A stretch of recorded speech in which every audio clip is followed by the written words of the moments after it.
All righty, good afternoon and welcome to the special meeting on Tuesday, July 22nd, 2025. This is our Good Governance Training Workshop, and thank you all for coming out today. At this time, I will call the meeting to order, and we'll ask the city clerk to do roll call. Thank you, Madam Mayor. Councilmember Diaz? Present. Councilmember Tillman? Here. Councilmember Ania? Here. Vice Mayor Juan? Here. Mayor Trupiano? I'm here. You have a quorum. Wonderful, thank you. And at this time, if you'll all join me in the Pledge of Allegiance. I pledge allegiance to the flag of the United States of America and to the republic for which it stands, one nation, under God, indivisible, with liberty and justice for all. Thank you. And moving on to our only action item of the afternoon, our good governance training. And I just want to cue it up a little bit, and then I'm going to let our city manager step in and introduce our facilitators. So basically, you've seen the outline of the workshop for today. We are going to roll up our sleeves and get right into it. At some point, we will take a little break midway, and I'll leave that to our facilitators to let us know when is a good time to do that, unless we need to do it sooner. And then at the very end of the workshop, there will be an opportunity for public comment from the audience. So without further ado, I'm really looking forward to this. It's something we've been talking about for a while, and I'm sure it's going to be very interesting, and looking forward. Chris, will you take it away? Sure. So tonight will be facilitated by the Institute for Local Government, which is an arm of the League of California Cities. A little bit about them, and then I'll turn it over to Jennifer and Melissa for their own personal introductions. The Institute was founded in 1955 and has been serving local officials for 70 years.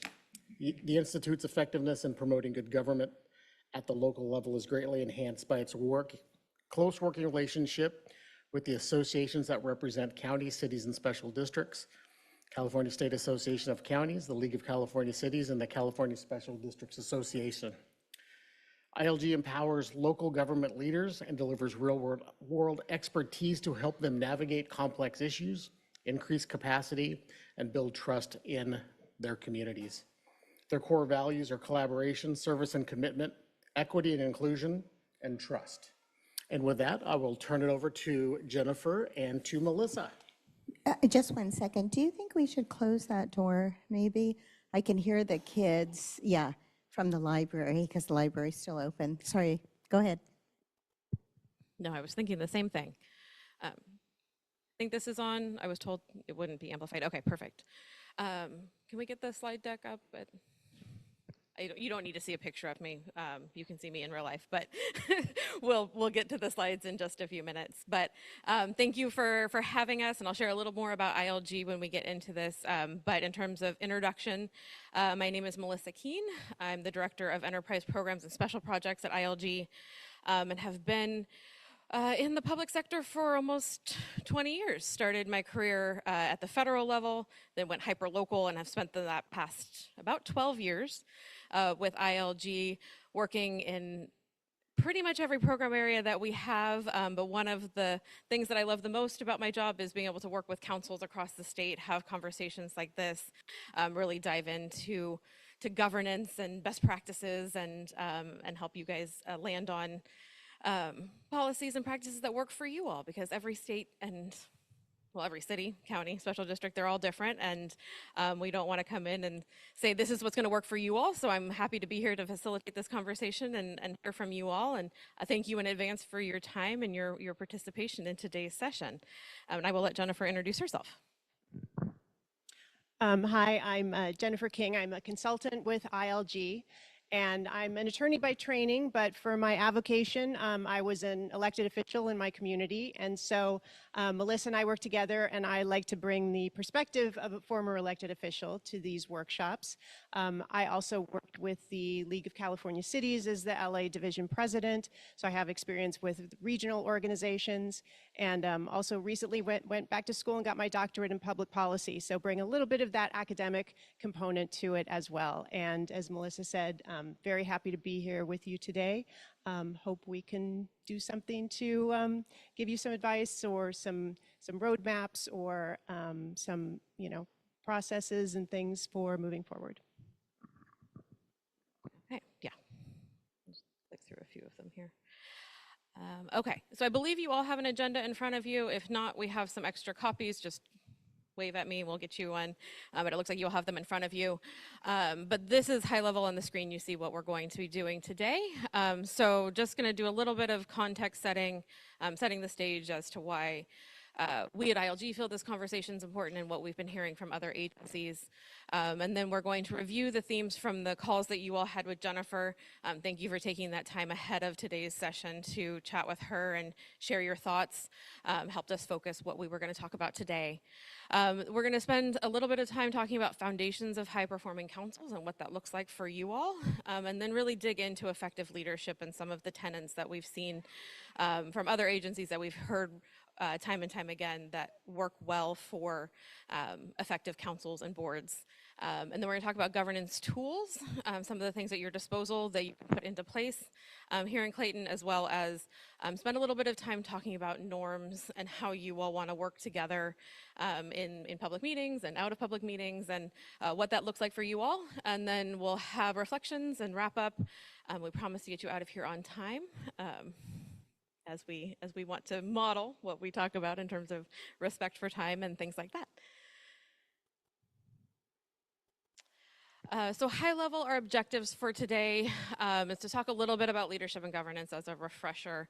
I don't think that these things are going to be earth-shattering to you. They're probably things you've heard before, probably a lot of things that you're doing in practice already, but just a little bit of a spotlight and refresher on all of that. Then we'll have, again, some conversation about different governance tools, and so the availability of those to you all and how you all might utilize them here.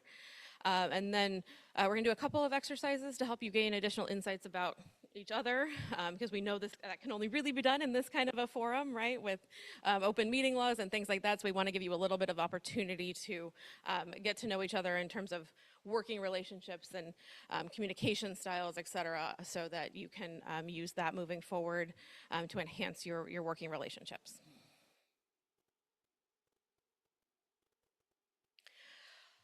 This is just a kind of practice what we preach slide that we put up. These are a lot of the tenets that we talk about when we run public meetings and public engagement activities in terms of helping everybody achieve the meeting goals of that session, letting everyone participate. So taking your turn to step up and then step back and allow others to participate and share their thoughts, being civil and respectful of other comments, even if it's not something you necessarily agree with.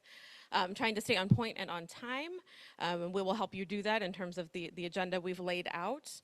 Attacking the problem, not the person. So again, just keeping conversations at the policy level, at the city level, as opposed to individual level, and then trying to seek common ground and build consensus as much as we can. So it's not that I anticipate any of this being an issue with you all, just again, something we like to use as a starting point for these types of conversations and dialogues. I'm hoping you will humor me a little bit, and we're going to do some quick introductions just to get everybody to participate right off the bat and help me get to know each of you a little bit as we jump into today.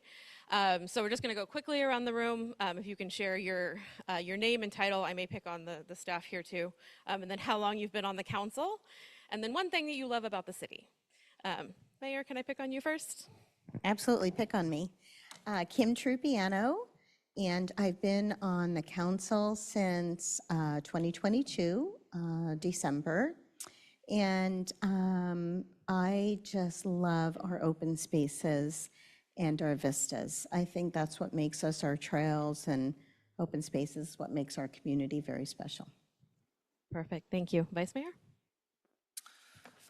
Yes, I have been on the council since the end of 2018.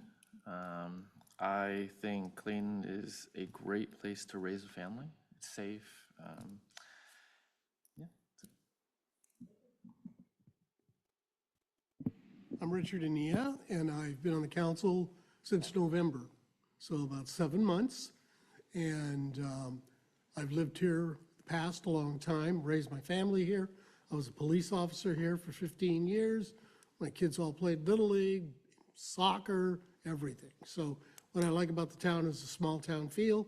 I grew up just 10 minutes from here in Pittsburgh, and it's still the same. I like the small town feel of the town and the people. Councilmember Holly Tillman, and I joined the council. I was elected in 2020. And the one thing that I love about the city of Clayton, I agree with Councilmember Ania, is the small town. It reminds me of where I grew up when I was younger. Jim Diaz, resident of Clayton for over 45 years and on the city council since 2012, currently serving as a council member, and very respectful and hopeful for the continued safe and small town feel that we have. Thank you. Thank you. Appreciate your thoughts on that. Would love if I can also make the staff participate just in this one. Chris Loftus, City Manager. I am just shy of a year of being here in Clayton, and I think from the staff perspective, what I love about Clayton, the small town charm, but the people. The people I've had the opportunity to meet over the last almost year, they truly believe in this place, and they want the best, and they feel Clayton is a special place. And that's something that speaks to me. Skylar Aiken, acting city clerk, been with the city for 3 months now. One thing I love is the sense of community and community pride. I really enjoy talking to the residents and how much they love this town and what it means to them and the history and the tradition. It's something I really admire and appreciate. Perfect. Thank you for taking a couple minutes to share all of that. And I think you'll see some of those themes reflected in the ongoing conversation we're going to have around the community and just the love for the people and your love for the city. So thank you for taking a couple minutes to do that. Just want to share a little bit of context about ILG and where we sit in the local government landscape and why we're here. Go to the next slide. Perfect. So Chris previewed this a little bit, but as he mentioned, we are an affiliate of the League of California Cities, the California State Association of Counties, and the California Special Districts Association. So we work statewide with all types of local agencies to really try to provide practical on-the-ground resources as council members and staff to use as you navigate the really hard work that you all have to do. So I always say my job is to try to make your jobs a little bit easier. So hopefully we'll provide some resources or conversation today that will help achieve that goal. But if you go to the next slide, you'll just see an overview of our program areas.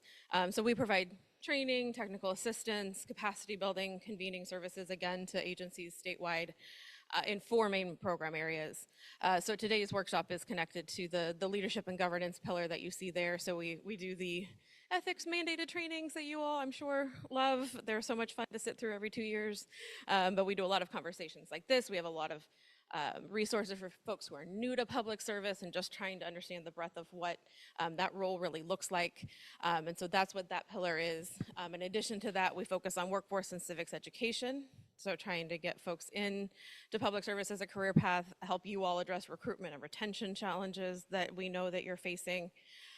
We have a pillar of work focused on public engagement. So how to do that more proactively, more strategically, more authentically, to really get that information and feedback from your community that you need to make the decisions that you need to make on the dais. And then lastly, sustainable and resilient communities. So focusing on things like housing and land use and training for planning commissioners and a number of things in that space to help folks set up policies and protocols in that space. So that is us in a nutshell. just a couple more words in terms of the leadership and governance space. We look at this as kind of the foundational piece of what we do. You can't do the really hard work without that foundation of accountability and trust and transparency. And so this pillar of work is focused on that and trying to help agencies achieve those goals and set that foundation so that you can have the really challenging conversations and do all of the really hard work that I know that you all have to do. Okay, promise we're almost through the context piece of this, and then we'll really jump into the meat of the conversation.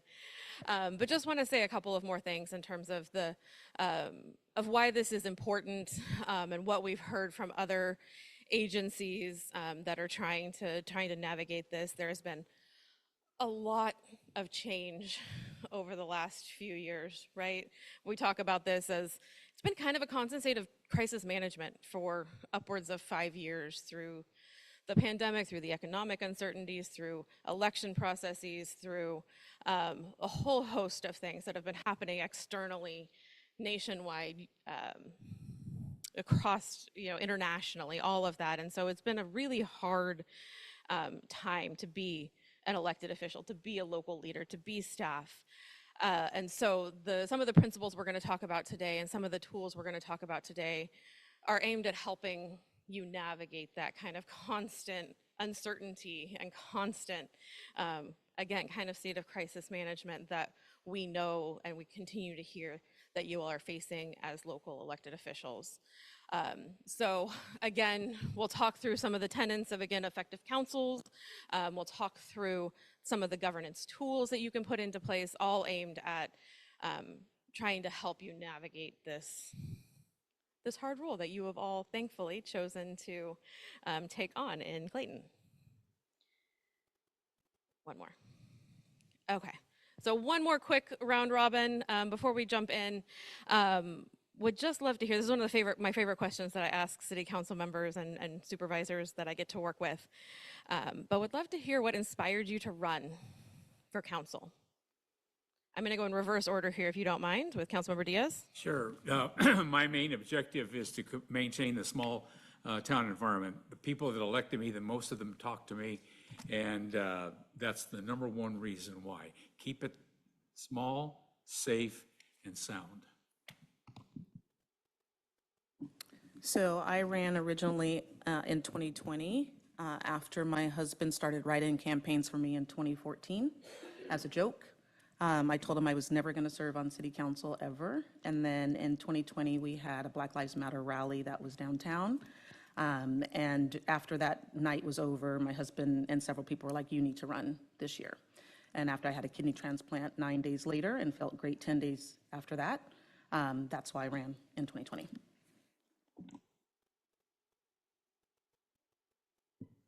I ran for council this time because after sitting and watching the council for 2 years, I thought that I could do a better job.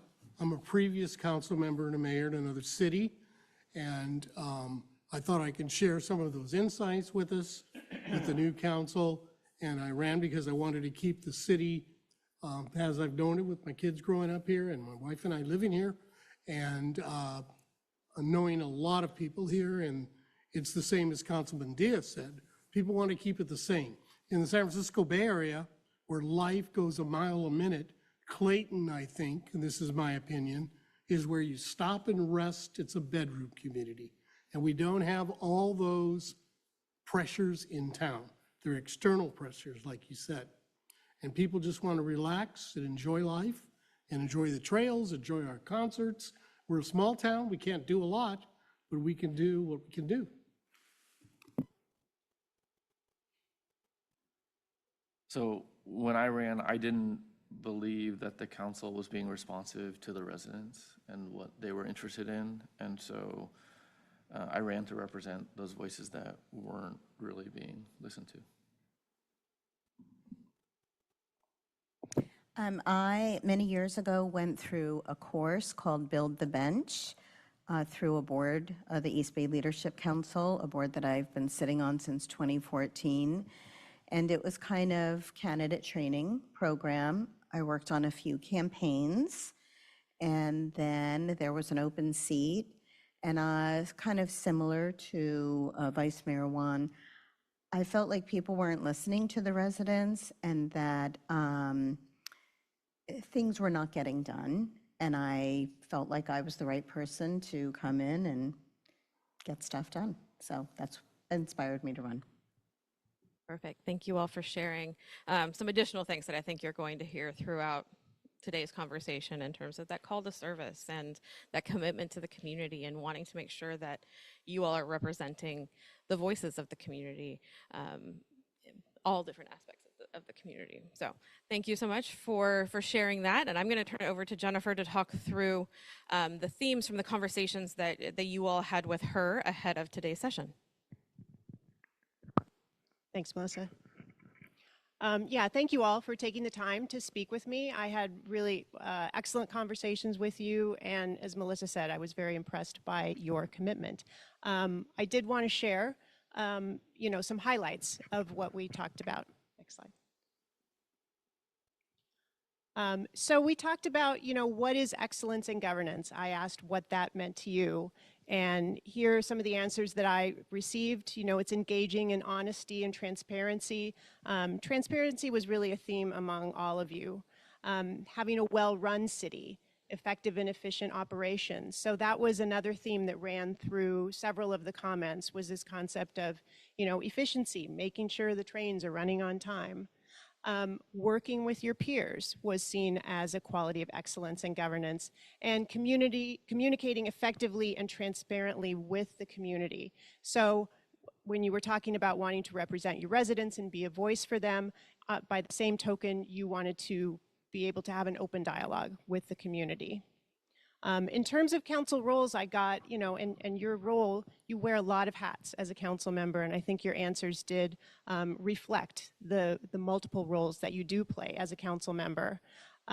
Setting guidelines for staff who then manage the city operations was your expression of understanding the role of council as a policymaker. Staff is to implement policy.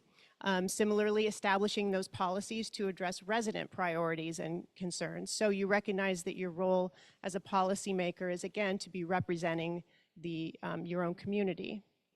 Ensuring that residents are informed through multiple channels. Again, communication was a key theme. Educating the community. I think some of you talked about the fact that there are a lot of state mandates that you are forced to comply with, that maybe you feel like the outcomes that you're reaching don't always meet the best interests of your community, but it's educating the community about the limits of what you're able to do given state law. Engaging in fiscal responsibility, you recognize you are in charge of the city's purse, you set the budget, you manage that. So you said both being accountable to the community and being accessible. I think those are two different things, so I wanted to highlight that.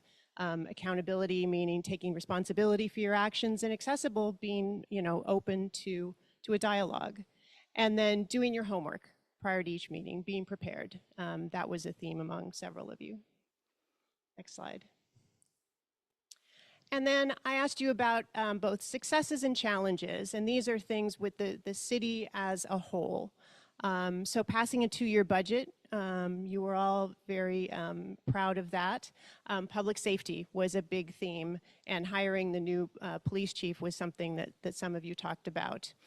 Some of you identified individual projects that the city had achieved. The Climate Tech Project, the Ibsen Family Bocce Park were mentioned, and then other comments included the lack of an unhoused population.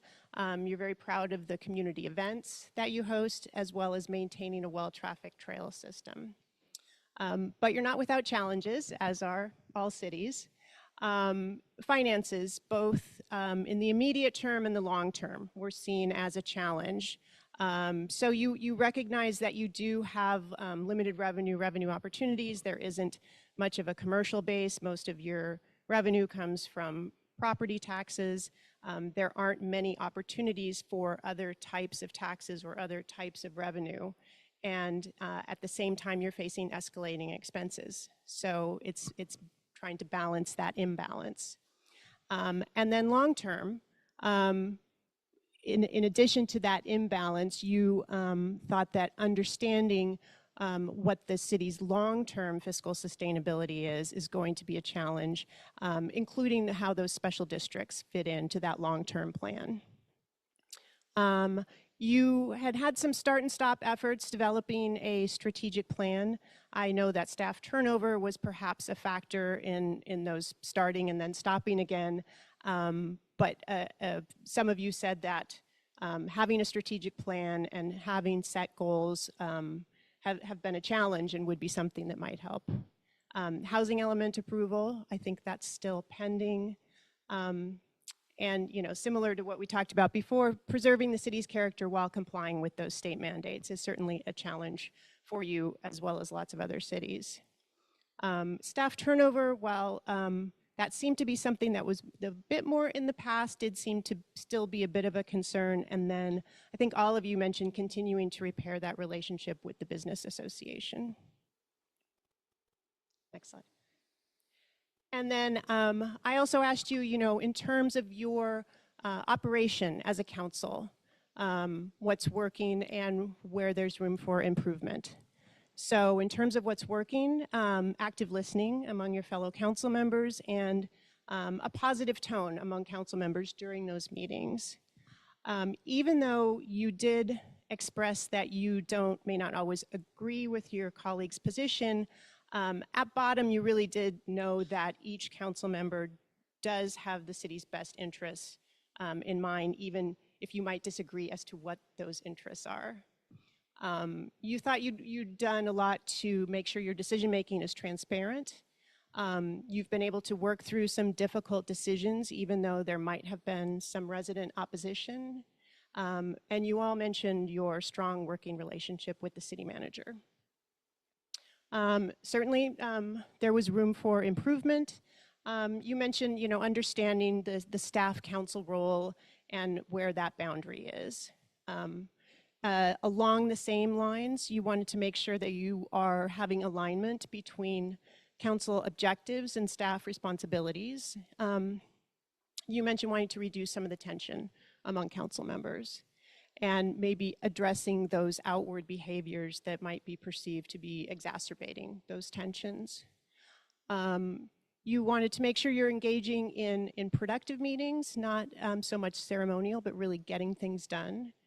And a couple of you talked about perhaps developing a more uniform approach to social media use by the council members. So I'd love to hear your thoughts about these. I'm sure you saw some of your own comments there, but you saw some things that maybe you disagree with or you think are missing, you think I didn't capture. Love to hear them.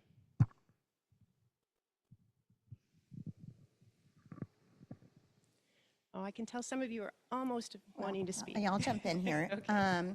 I do think that while we may not always agree with one another, I think usually when we're on the dais, we do, for the majority, try to be respectful to one another. And I do see a process going on where we do ask a lot of questions. We do listen to public feedback. And sometimes it sways our decision, right? I never have my mind made up. When I come in, I do want to listen to what my colleagues are saying and, public comment.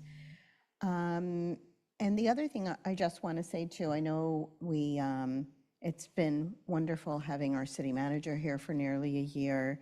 He's building an amazing team, and I think that's been a strength for sure. And we have been meeting with the CBCA. In fact, we have another meeting tomorrow with the president of the CBCA. So working earnestly to meet in the middle with that key organization in our community. Great. Other thoughts? Yes. Along those lines, I think we do a lot of productivity at our meetings. I can't remember, maybe one that we had to talk about at our next meeting, but usually what's on our agenda we take care of. And we're working on that. The meeting with the city manager, I find very productive. We never had that where I was before for those 10 years, unless we had a specific issue. But by then, you might have to wait a month. Here, I think most of us meet every couple of weeks. In fact, I go to my meeting and really don't have anything to talk about anymore, but I'm not giving up the time. He probably doesn't like that. But anyway, it's because you don't have to wait a long time, that if there's an issue, you can get it done, or if there's an issue that a resident brings up to us, to me anyway, I do a quick email and he has it. It takes care of it. And that's really good in a small town. You can do that. With the CBCA, I think I take a different stance. I've been a member for a long time. I do a lot of volunteer work there. I don't know that we have to mend any more bridges. The issue was raising rates for them, and that's a matter of life. That's how life goes on. You don't keep them stagnant for 16 years. And I don't hear much about that anymore. I really don't. And I don't know much more can be repaired. You know, that's my opinion. And the thing about ceremonies, you know, I kind of like that. We do kids every other month, junior high and elementary school, by the teachers that say the integrity or whatever the theme is, and parents pack this place to see their child get a certificate, and they're learning about government. I think that's a good thing in a small town. And also there's a program, Unsung Heroes, where people get recognized for doing things to the community that a lot of the community doesn't even know. And I think that's part of small town America. You certainly can't do that at a San Francisco City Council meeting. You know, you can't do that all the time, where we do that here. Sure, so you think that's important to highlight those Yeah, achievements? it doesn't take much time. And if we had a full agenda all the time of taking hours and hours, I would say maybe we need to cut back, but we don't have that. That's just my thoughts. Okay, thank you. Relative to finances, we're in pretty good financial fiscal shape. But you listen to a certain number of people on the fringe, and I go to meetings outside of the city, you think we were going broke. In fact, I had to quell that in my last term as mayor at the mayor's conference. Everybody would come up, certain people come up to me and say, "What's going on? Are you guys actually going broke?" And I said, "No, we're not. In fact, we have a huge reserve, and we have a special committee that we chartered that is looking into the financial situation." So the finances, I thought, were a little bit blown out of proportion. Relative to staff turnover, I've been involved with a number of entities throughout California before I moved up to Northern California. And in municipal government, turnover of staff is a standard thing you have to deal with, because that's how the individuals move up in municipal government. They get their experience at a lower level, in a lower level position at a smaller city, then they build upon that and go to the next. The best example we just had was our most recent police chief. He had gone through a number of positions as a sergeant in a number of areas. He went down to the Central Valley and took a position as a police chief in a relatively similar sized city as Clayton. When the opening came up, he came to work for us and worked for us for about 2 years. It got some additional experience. And then when another position opened up back in the Central Valley, he took a job 3 times the size of what he had here in Clayton. 3 times the salary, 3 times the number of employees. He made a significant jump. And that's standard, and that's how you move up. Because if you're at the top position in city that's as small as Clayton, there's no place for you to move up, so you have to go out. Regarding the CBCA, I like Councilmember Annie. I've been a member for over 26 years. I volunteer for their major projects. They took a turn, like a certain segment in our community that didn't agree with the city.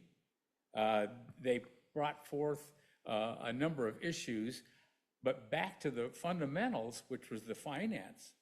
There was an agreement, a legal agreement between the city and the CBCA to give them a boost to build from their base when they first started in 1984 to build up their revenue capability for the number of events that they put on. It came time when we looked at it through one of our finance committees, we were not recovering all of our costs for that relationship. So after doing some research, bringing in a consultant, we reviewed it, and it appeared that we needed to terminate that agreement, start the message over again, and come up with a better way that both parties can agree to. They may not have liked it, but it was a tough bullet to swallow. But the bottom line was the city had to recover its costs, which we're doing now. Put in a new fee schedule. Everybody is treated with pretty much equity, and that's what's the important thing. The CBCA now sits on a huge reserve. As again, I'm a member of that organization for 25 years. It's in excess of $300,000 as a nonprofit. Yeah, what I understood from all of you was that organization had really grown from the time that contract was implemented. Anyway, so and those were my comments. Yeah, and I will say that none of you were questioning council's decision about revising that contract at all. But what I heard from you was there might have been some relationship damage in the process of renegotiating, of redoing that contract. And that's what you were focused on. And, Councilmember Ania thinks that's kind of water under the bridge now. Perhaps you do too, Councilmember Diaz. I wanted just to conclude on that. Sometimes things may have should have been handled better. I don't know, but the whole ultimate process was the city needed to recover its costs, and we had to take swift action, and we did. Yes. And what I did like is that you were all uniform in that, and you understood that it was in the city's best interest to negotiate that contract. And so I think you saw that as a strength, that you were able to work together. I'm going to interject. Sorry. Okay. I don't remember that conversation between the two of us at all. So when you keep saying all of you, I wasn't involved in the conversation about the CBCA. Okay. Because the statement that you just made, I don't agree with. Okay. While we might have needed to increase our fees, the way in which it was done, I did not agree with, and I think a lot of the community did not, because this room was packed. So to the point of listening to our constituents and hearing from them and then making decisions, the way in which it was done should not be how we do business, in my opinion. So I just wanted to clarify. Yes. Because I don't want it Apologies. stated that, no problem. I didn't mean to mischaracterize. Are you happy with how the decision ultimately went, setting aside the process? Or? No. Okay.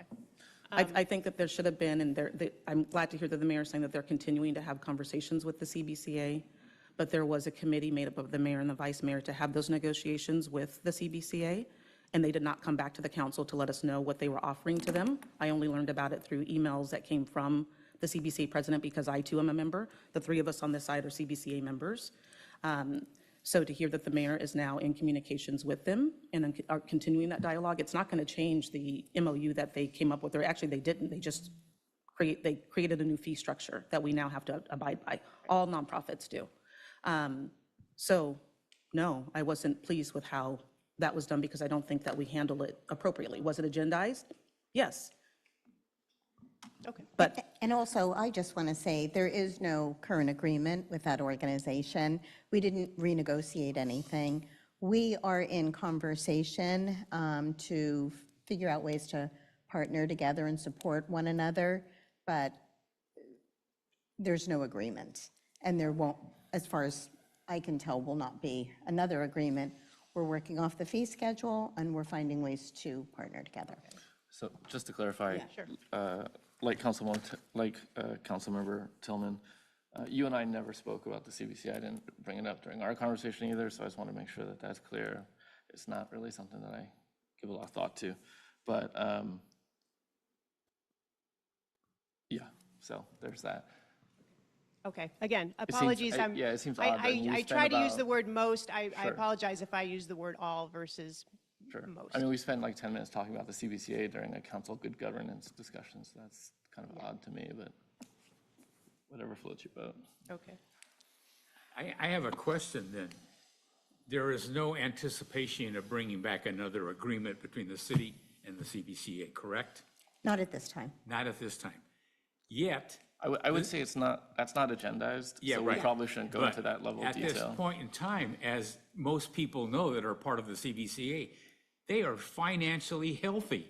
So the bottom line is, even though there was a tough shift, they didn't hurt in the long run. Okay. Well, I hope we did, and again, apologies for the most versus all, but I hope you learned a little bit about what each of you is thinking. I think we're seeing some of the dynamics at play right now that we want to talk about, and so I'm going to turn it over to Melissa to start talking about foundations of high-performing councils. Okay. I think this, am I not on? No, there we go. Okay. It's hard when I can't see the light. Yes, okay, so yeah, thank you for sharing your thoughts. We do want to move on and keep the conversation going. Again, not a topic of conversation for today, but obviously still a topic that may come up again. So I'm sure staff are noting that. But we want to jump into, again, council dynamics and high-performing councils. And so if you can go to the next slide for me, please. And I'll stand over here because I know I'm in an awkward space. What does this look like to you? So what aspects of you all as a council is high-performing? And in terms of other councils you've worked with or seen, how would you describe a high-performing council? What comes to mind? Yes, sir. I think a high-performing council is getting things done at your council meetings, which we do. We get things done. And like I said before, we don't postpone things usually for the next meeting. We take up the item, we discuss the item, and usually we vote. And usually those votes are 5-0. I would say 95% or more are unanimous. And there are some things that may need to be sent back because they weren't completed or completeness. But that's a high-performing council. You're making I've decisions. been on a council that was not high-performing, and people wanted to talk about it at the next meeting and the next meeting, or they didn't read the material beforehand. And you have to stop and tell them all the time, it's on this page, it's on that page. That is not a high-performing council if you have to do that all the time. So That's what being it means prepared to for me. meetings, Yes. making decisions, Yes. doing so Being in a, prepared for your meeting. Yeah, I'd say that resonates with me. I think we all come prepared to the meeting. We've read the material, we've got questions. I think the staff does a good job of preparing us with their recommendations. And so, again, high-performing council to me is addressing the needs of the city and then making things happen, right?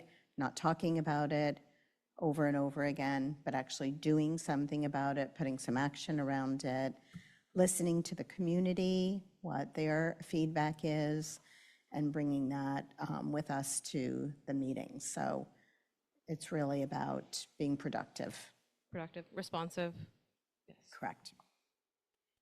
I would concur with the being prepared for meetings, and that would include, regardless of how many pages the agenda item is, that you have actually read them all, even if they revolve around budgets and/or audited financials, that you actually you're prepared to dive into that.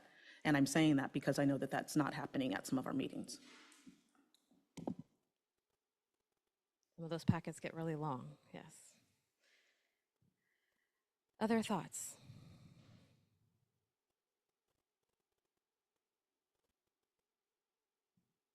What you're going to find out from me, my motto is less is more. Okay. All right. Thank you for that. And you've hit on a few things that we're going to talk about in this next section. So glad we're on the same page and hearing some of that consistency already.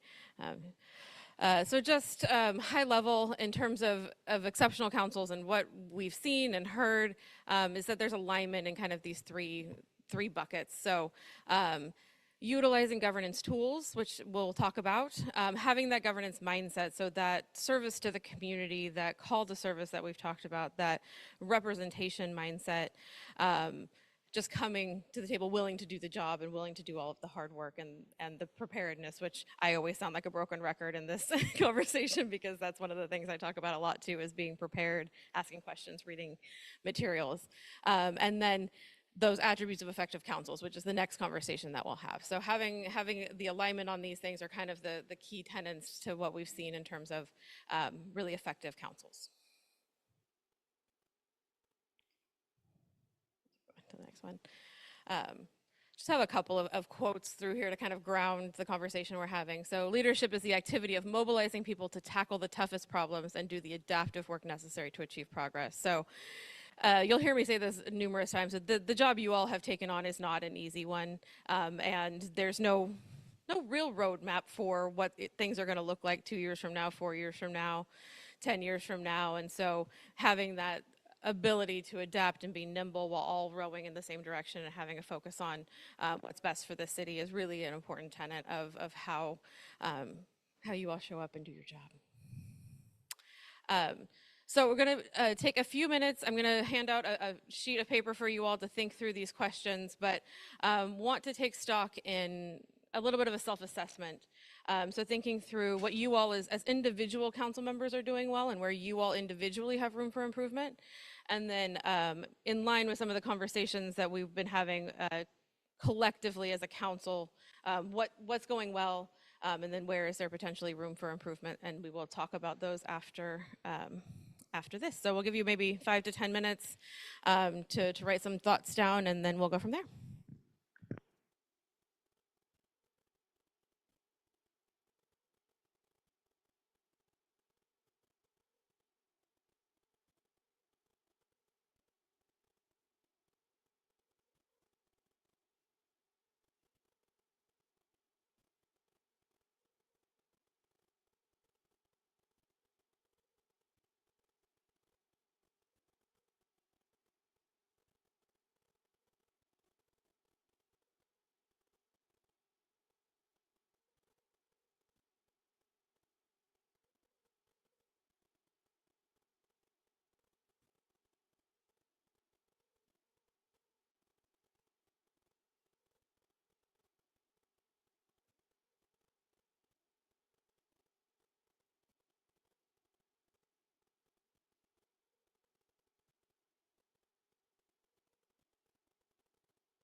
You got one more minute. I want to wrap up your thoughts.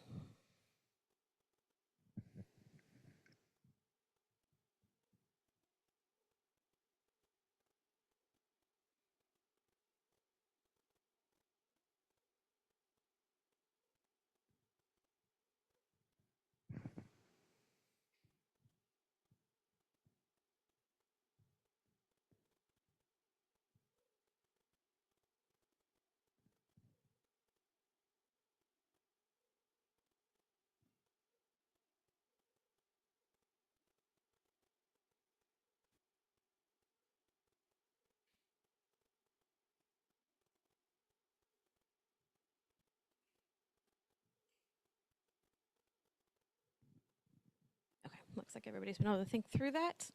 Who wants to share? Yes, I'll go Ms. Mayor. first, yeah. So I guess the first part is what are you doing well, right? So I think I make myself very accessible to the residents and the community. There's no dearth of emails and phone calls, and I do attend a lot of community activities. I like to be engaged with particularly our nonprofit world, but attend as many community events as I can. I also organize a lot of the city-sponsored events with one of my colleagues. And I also like to think that I'm professional in meetings and efficient, and those are both very important to me in running the meeting. Do you want me to? Yeah, you can keep going. Go ahead. And then we'll. Okay. What the council is doing, well, I think, again, we've said this before, we come to the meetings prepared. We do ask a lot of questions. We're listening to residents before making decisions.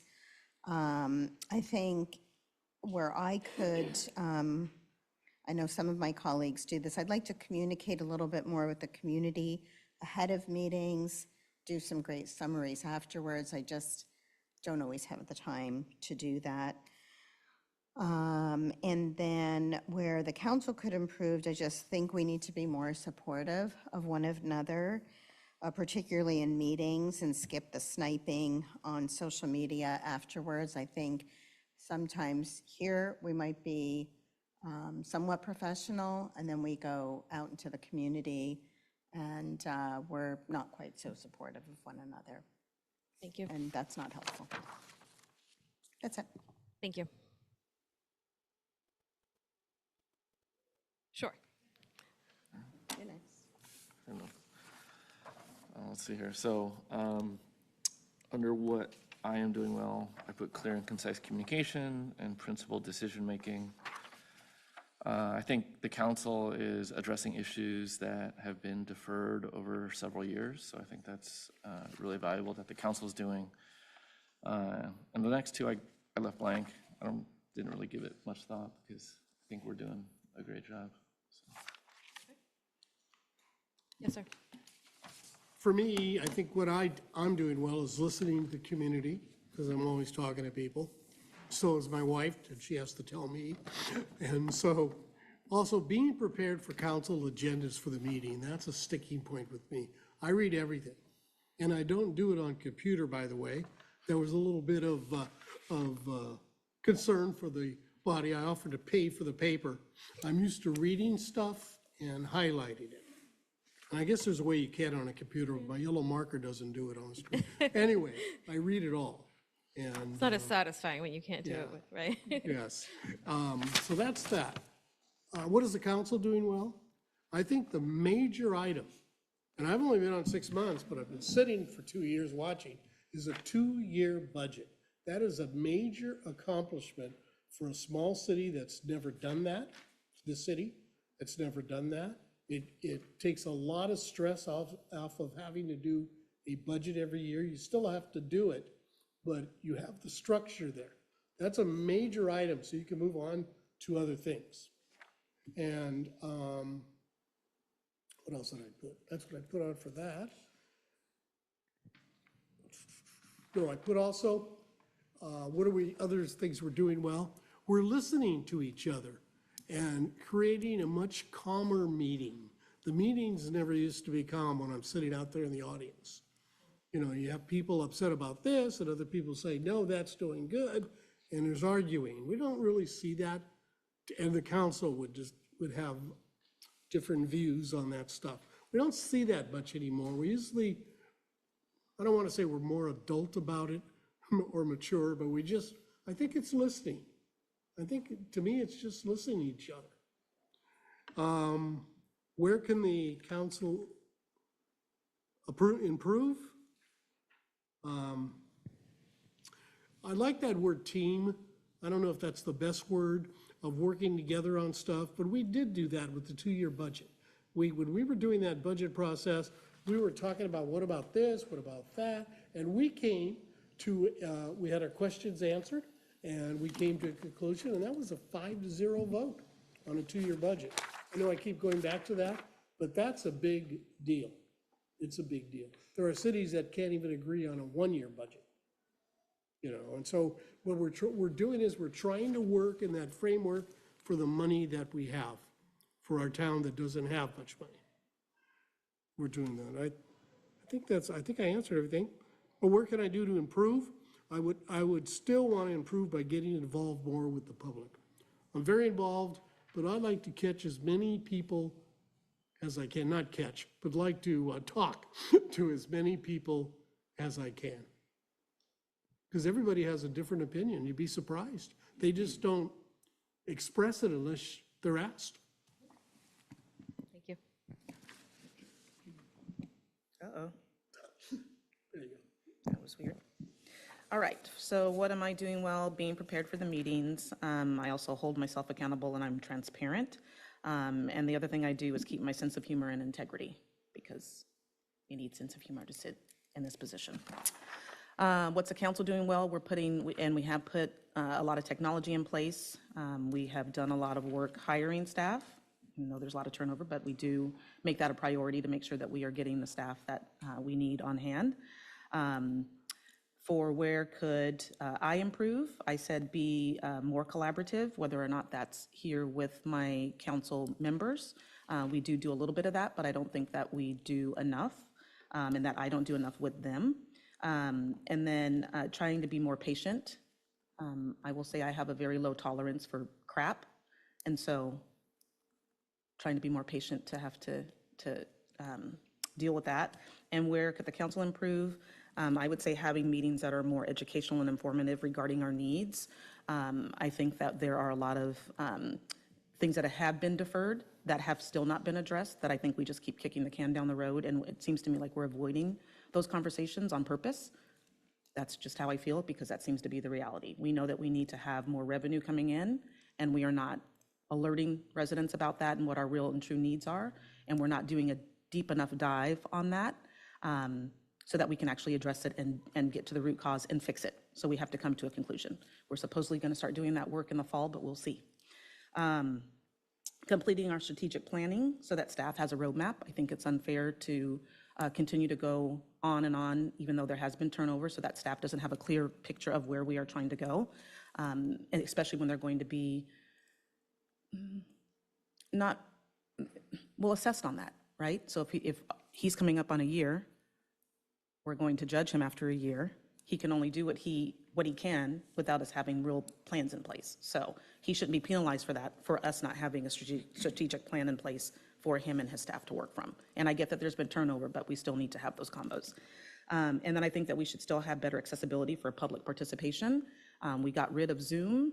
We have this meeting today starting at 4 o'clock. That's not accessible for a lot of people, and they no longer get to participate. And this room is very sparse right now. And so I would like us to get back to having that. I'm sure that we're not going to go back to Zoom, but it's unfortunate that we are ignoring a huge part of our population who would like to be engaged, especially people who are seniors, people who are immunocompromised, et cetera. What are we doing well? Listening, me doing well, listening, decisive, and accountable. What is the council doing well? Working effectively together. Mostly we're united and on most issues and activities and actions, and we're respectful for one another.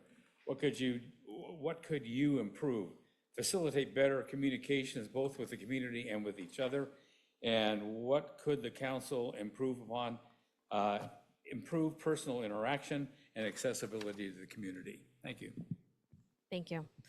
So definitely some alignment there. You guys are doing well on communicating and engaging, but always more work that can be done, right? More communication, more engagement, more outreach, more accessibility perhaps, as a way to facilitate that two-way dialogue with the community and make sure that you're understanding their needs, their values, their challenges, their issues, and taking that into consideration as you're having these conversations. Sounds like a lot of you are doing your homework, being prepared. There's probably always more questions that could be asked, more study sessions or more, educational type conversations or presentations to inform future conversations or decisions that need to be made.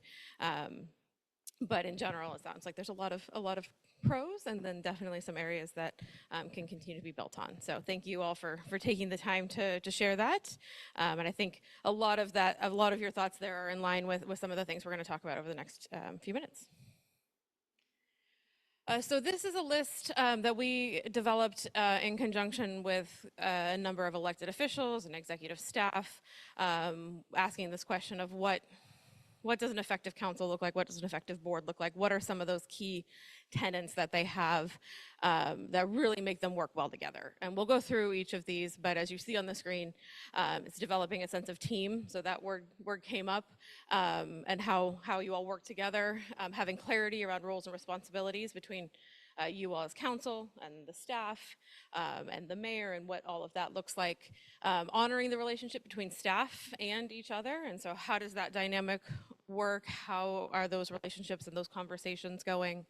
Conducting effective meetings, which has already come up a number of times, holding themselves and the agency accountable, so going back to some of those accountability and transparency tenets, and then practicing continuous learning and development, and seeking out some of those opportunities and continuing to have those conversations. So we're going to walk through this. We're going to talk about some of the things that we've seen, and then there's a couple of hypothetical discussion questions that we're going to have as we go through this too. So we're going to lean into this for the next bit. Thank you. Okay. So first up is developing a sense of team. So this starts as soon as you're elected. So that transition from candidate to council member, because that's a big transition, right? Maybe you ran on one very specific issue, or you have a lot of experience in one specific place, and then you get on the council and there's a whole breadth of issues that you have to deal with, right? It's not just housing, or it's not just finances, or not just economic development. It's all of the things. And so managing that transition and having, taking the time to learn all of those pieces and connect with your city manager and each other and make sure that you are working through that, reviewing documents, things like a strategic plan, or those types of things once you get on into that seat, and making sure that you're making that transition as seamless as possible. There's also things that you can legally do as a candidate that you can't do once you're on the council. And so making sure you have that understanding of the implications of open meeting laws and some of the social media laws that are related to that, and just having that broad understanding of all of that as you transition in. Being a champion for the agency and making sure that the decisions you are based on the needs and interests of the community, which comes back to that community engagement conversation, right? So in order to make decisions in the best interest of the community, you have to know what their interests are and what their again, their challenges are, their vision, for the long-term vision for their community, and all of those types of things. So really making sure that you're understanding that and then using that information as you make decisions on the dais. Develop, communicate, support policy goals and council decisions. So we'll talk more about goal setting and planning as one of the governance tools that can be employed, but really making sure that you all are communicating any developed policies or procedures or things like that you've all decided on as a council, and then there needs to be kind of that uniform may be an overstatement, but alignment, yes, of that communication that's going out.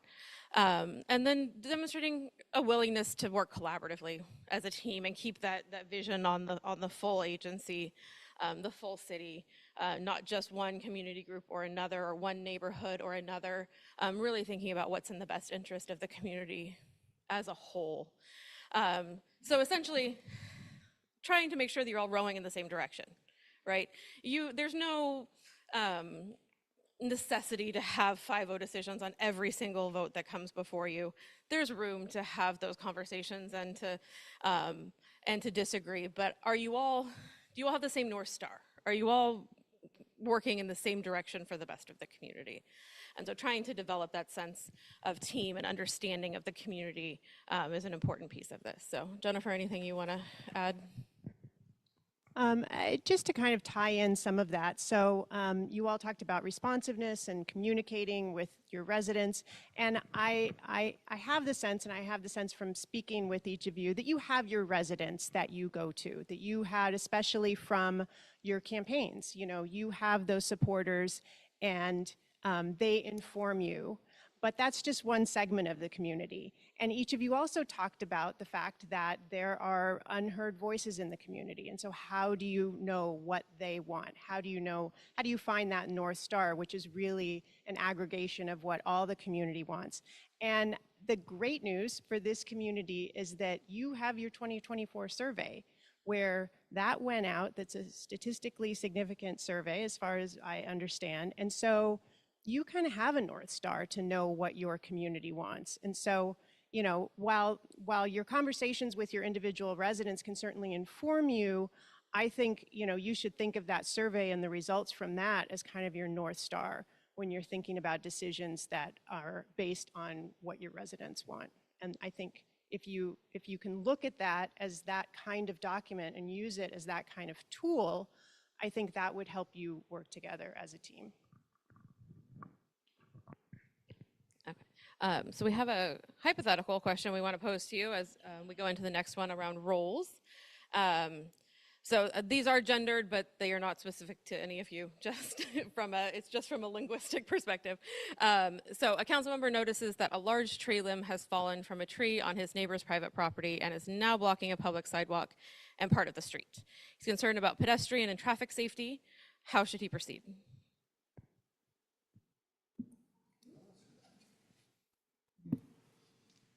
You call Public Works and they cut it off the public sidewalk, for one, and then you talk to the neighbor of the person whose tree has fallen to see if he has plans to take it out of his yard. And if he doesn't, then maybe the city could give him some ideas of how to do that with different companies. Is it a public tree that fell? We don't know that, right? It's just a tree that fell. Because we had this incident happen in our town, by the way. And it's probably still in litigation as far as I know. It says private property. But yeah, in this scenario, the tree is on private property, but the limb that has fallen is on a public right of way. But the potential safety hazard is on public property. I take a picture, I send it to the city manager and copy the maintenance supervisor. That is what them I would do handle it. too. Yes. Chris, do you want to weigh in on how you would recommend this situation be handled? Yeah, communicating with me so that I can quarterback that out to the appropriate departments and who can respond. If it's after hours, using the on-call list to make sure that we're getting the appropriate phone calls made to the appropriate person that evening. If it is a traffic incident, you may call 911 to have police block that lane so that nobody runs into it and notify me. And I do understand, as a former elected official, you know, you have access. So the inclination is you want to do the most expedient thing. So you have access to Public Works. So you want to get Public Works and you want to get them out there. This is a potential safety hazard. But the problem with that is that it's confusing to the staff. They take their orders from the city manager. The city manager is their supervisor. An individual council member is not their supervisor. Collectively, the 5 of you are the supervisors, but in order to give an order like that, you would have to get together and have a vote, and have a decision from the 5 of you collectively. Any one of you as an individual council member is not the supervisor of that staff person. So any requests like that, even if they're urgent, need to go through the city manager. And just to piggyback, one of the reasons too is you reach out to the maintenance supervisor who's on vacation on a cruise in Alaska and is not going to get the phone call. So you're not aware of specific calendars that I would be. And if I'm gone, you guys all know I'm gone and you would have a contact if I'm not available. Perfect. Okay.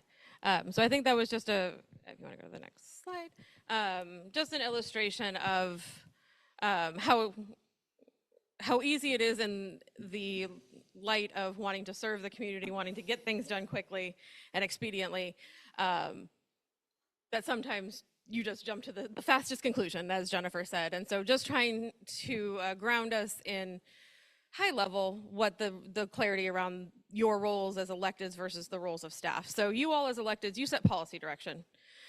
You would adopt those goals, that strategic plan, the economic development strategy, the housing element, et cetera. So you all are setting high-level policy direction for the future of the city, the future of the community. Your staff then implements that. So Chris has the fun job of aligning your budget, your staff capacity, the many competing priorities, the other emergencies that are happening, and making sure that he is delegating staff to achieve the goals and policy direction that you all set. And then there is a feedback loop, and I'll go to the next slide in just a second, but that will show that, because there is a reporting mechanism that goes back into that. Then staff then reports back to you on progress made against those goals and those priorities, and then any adjustments that need to be made, right? But again, your role is to set vision, set policy, and not micromanage the day-to-day operations of the city. And then again, just the broader understanding of the local government landscape and understanding what's happening in the world, in the city, in the state, and making sure that you're informed on how those may impact your policy decisions or your day-to-day operations. You know, budget issues at the federal level, budget issues at the state level could 100% impact money that's passed through to cities and counties. Policy decisions that are made at the federal level or the state level can 100% impact how that is rolled out and implemented at the city and county level. We love the unfunded mandates that come down from the state, right, that you all are expected to implement. So there's a broader policy landscape also that is part of this conversation in terms of your role as a council member and how you approach this job.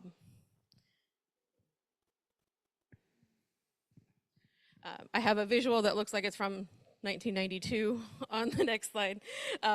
So this little clip art looking visual, but just to demonstrate again that the high level policy domain where you all sit as electeds, and then the administrative domain, which is where the staff sits. And you'll see that it goes around in terms of setting goals, setting policies, and then that operations and that day-to-day administration, and then there's the progress report. So there's that reporting mechanism, feedback loop that goes back to you all for you then to evaluate, shift goals, shift policies if necessary, et cetera.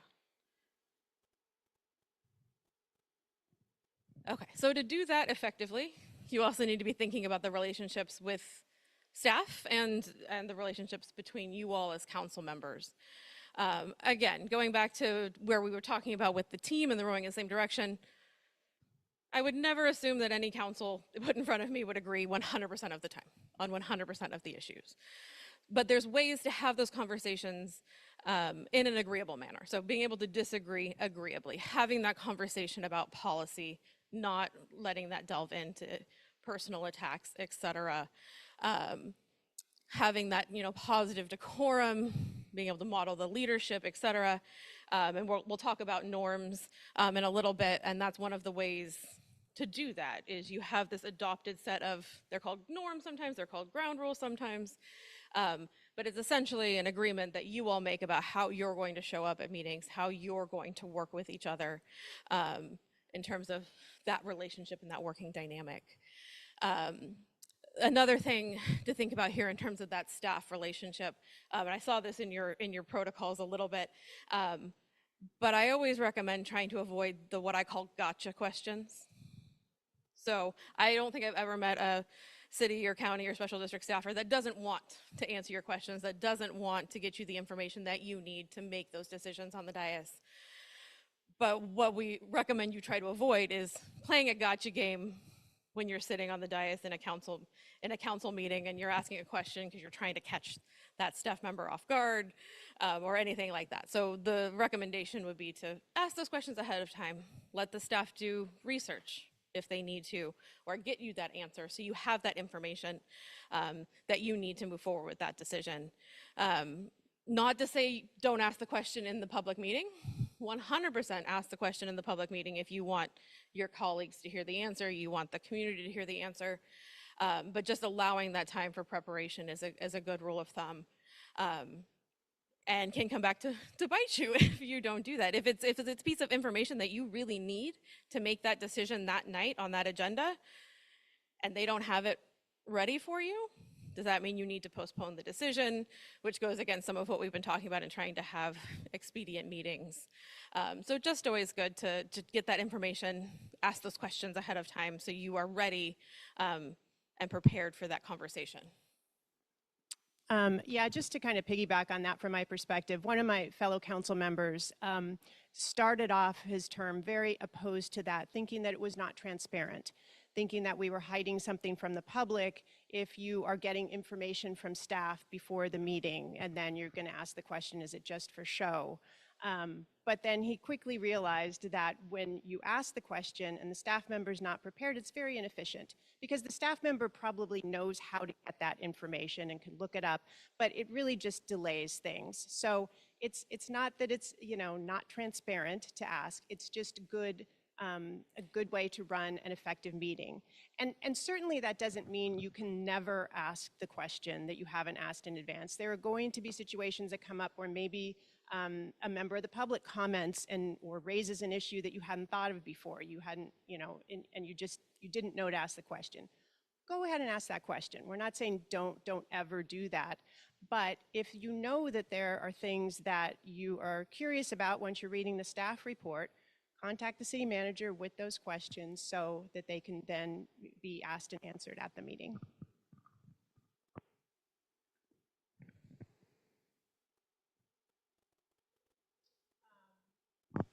Okay, another hypothetical question. So during a regular council meeting, a council member raises a concern about a recent traffic accident at a nearby intersection, noting that the intersection's lack of a stop sign has previously been before the council. She asked the council and staff discuss the matter immediately. How should the mayor respond? Not to pick on you. Well, No pressure, absolutely no pressure. Well, I mean, my first inclination reading this is that we're not prepared to really talk about that at that meeting, right? There needs to be some research, some analysis done, city engineer maybe weighing in, and so that is something that definitely would need to be postponed till a future meeting. Other thoughts? anyone else want to weigh in? Yeah, so the other thing to be careful of is the Brown Act, right? So if it's not an agendized topic on that meeting, you can't really have that conversation because, again, going back to the transparency, and anybody from the community that might want to come in and weigh in on having that stop sign placed or not, as well as obviously, you know, budget considerations, engineering considerations, all of the things you raised in terms of being prepared to have that conversation. So, Chris, anything you'd add in terms of agendizing topics or recommendations there? Okay. So that leads into conducting effective meetings. So in addition to the respect piece that we've already talked about, making sure that you have clarity on all of the components of open meetings, right? And how those meetings are run, what is the role of the mayor, the role of each of you as individual council members, the role of staff, the role of your city attorney, the role of the clerk, how do those meetings run, and just making sure that you're comfortable with that process as you step into the dais? Do you use Robert's Rules of Order or Rosenberg's Rules of Order? What does that process, that meeting decision look like? And are you ready to proceed under that process? It's also really helpful when you get questions from the community as to why council meetings are set up as they are, or why they can't just take up a conversation about a stop sign that is very important to them, or a pothole in front of their house that's very important to them, and making sure that you can then explain back to the community why that process is what it is. In addition to the tone and tenor of your comments and conversation, something to also be aware of is body language and facial expressions and all of that. One of the stories I like to tell is both important virtually and in person. But when we first made the transition to virtual meetings, I'm sitting on a big meeting and I get a text from a coworker that says, "Fix your face," which is how I learned that I have a very unfriendly resting face. And so I need to be very aware of how I show up with my facial expressions and my body language, both at in-person meetings where I'm the focal point, but also virtual meetings. And so just something to think about. There's assumptions that can be made based on not just what you're saying, but how you're physically showing up to meetings sometimes. In terms of other things, we talked about this, but making sure packets are read, questions are asked, and you're coming ready to have that conversation in that meeting. And then if you have a code of conduct, norms, et cetera, that those are all followed in the meeting as well. Yeah, just highlighting the body language. I mean, even if someone else is speaking during the meeting, you know, sometimes you think just everybody's looking at the mayor because she's the focal point, but each one of you are visible the entire time during the meeting. You can see eye rolls, you can see small shakes of the head, you can see frowns or grimaces or questions. I just watching you all, I've seen a lot of reactions here. A lot of unspoken dialogue that I can just see through your faces. So just be mindful of that. Not saying have a complete stone face, but you know, just know that you are telegraphing something even when you're not speaking, and people are seeing it. I took it as good advice. Because I hadn't been on camera that much ever before in my life, so to have a box trained on my face, I was not aware. Okay, so moving on to the accountability piece. Obviously, the baseline here is to operate ethically with integrity, following, obviously, the most baseline ethics training rules and all of those types of things that are mandated, but also anything above and beyond that. If you all have a code of ethics that you want to follow, et cetera, making sure that you're starting there with that foundation of integrity and ethics. It can be a really good tool to conduct team building or goal setting exercises on an annual basis or a biannual basis, just to have that checkpoint again on, are these still our goals? Is this still what we're working towards? Is this our North Star? Are we still aligned? Are we on the same page? What can we be working on? Having that stock of your internal assessment of yourselves, of you all as a council, but just having those conversations as regular as you can to have those checkpoints and making sure that you are doing. So if you do have an adopted strategic plan or goals, have you worked against them? What progress has been made? Do they need to be shifted because of external factors or something that changed within the city, et cetera? But having that checkpoint and being able to decide and recalibrate as needed is a good process. Take responsibility for the results, good and bad. There's going to be a lot of good, hopefully, but it's probably not all going to be good, right? And so how do you work through taking credit for the things that go really well that you did, the strides you've made for the city, but also saying, hey, we recognize this didn't go as well as it could. Here's what we're doing to correct that. Here's how we're shifting or we're changing stride to make sure that we are addressing what we set out to address. In a similar vein, try to celebrate success. I know that's hard to pause and take those moments sometimes because there's always a fire, sometimes literal, sometimes figurative. But how do you also pause and celebrate the good things that you've done for the community and celebrate with the community? Making sure you're, again, holding yourselves accountable to any protocols, codes of conduct, norms, et cetera, that you all have agreed on. So if you're taking the time to discuss this, to adopt those, making sure you have that checkpoint that you all are also continuing to abide by those. Just one quick thing, you come in at staggered terms. So sometimes you're taking responsibility for decisions that were made prior to your time. So what we're not saying is don't question those. Don't look back and think about, is this still our goal? Is this still what we want to do? This was decided by a prior council. That doesn't mean you can't perhaps rethink it or, address it again. So that's one point. And then the second is, you're not going to have a unanimous decision for everything, but once the decision, we're going to talk about this in connection with norms too, but once that decision has been made, it does become the decision of the agency. And so it does need to be respected. And if you're on track and you're holding yourself accountable and you're checking back, well, 6 months later, maybe it turns out that wasn't a great decision. So then in a lot of decisions, you can revisit those. But once it has been made, it is the decision of the agency, and it's not sort of you're out to say, well, I didn't vote for that. So it's not my decision. It is because you're a member of the council, and it's the council's decision. And then lastly, practicing continuous learning and development. So that's seeking out just information on, again, the state of the world, as we've talked about. What key issues are impacting Clayton? Are there economic policies that are going to impact? Are there grant dollars that need to be reimagined because things have changed at state or federal level?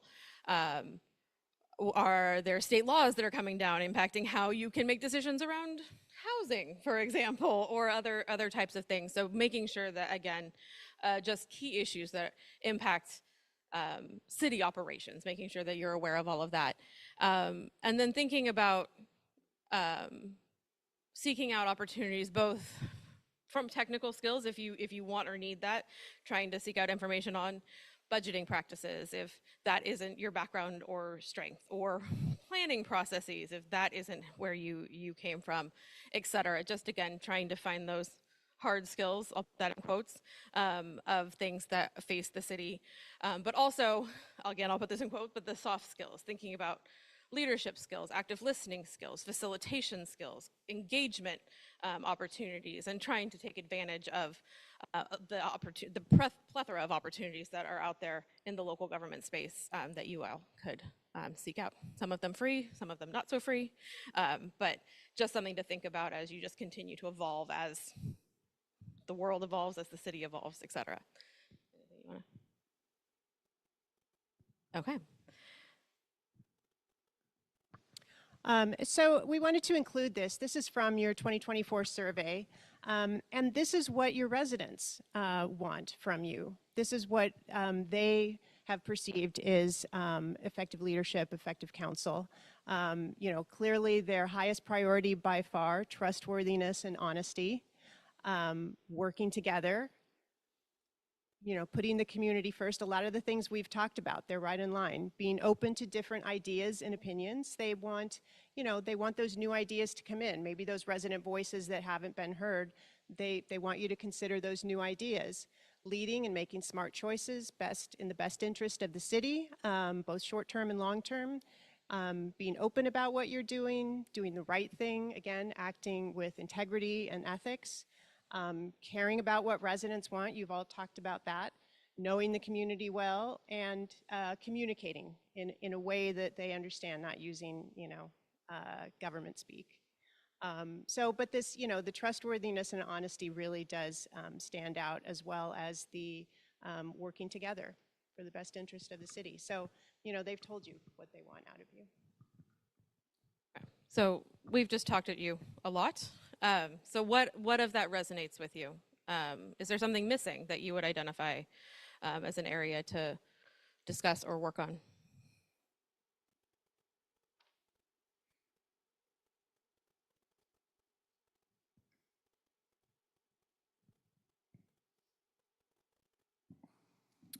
It's a little hard to remember everything that you just went through, and we don't have the slides to flip through in front of us or mark on. Can you go back a couple slides? Do you want to go back to the one with all of them in a, maybe the first one? No, No, okay. I think the conducting effective meetings and the one right after that. The next one too. Holding themselves in the account. I like these two, those two particular slides. And I think that those characteristics are something that came across when some of us were giving our examples of our self-assessment.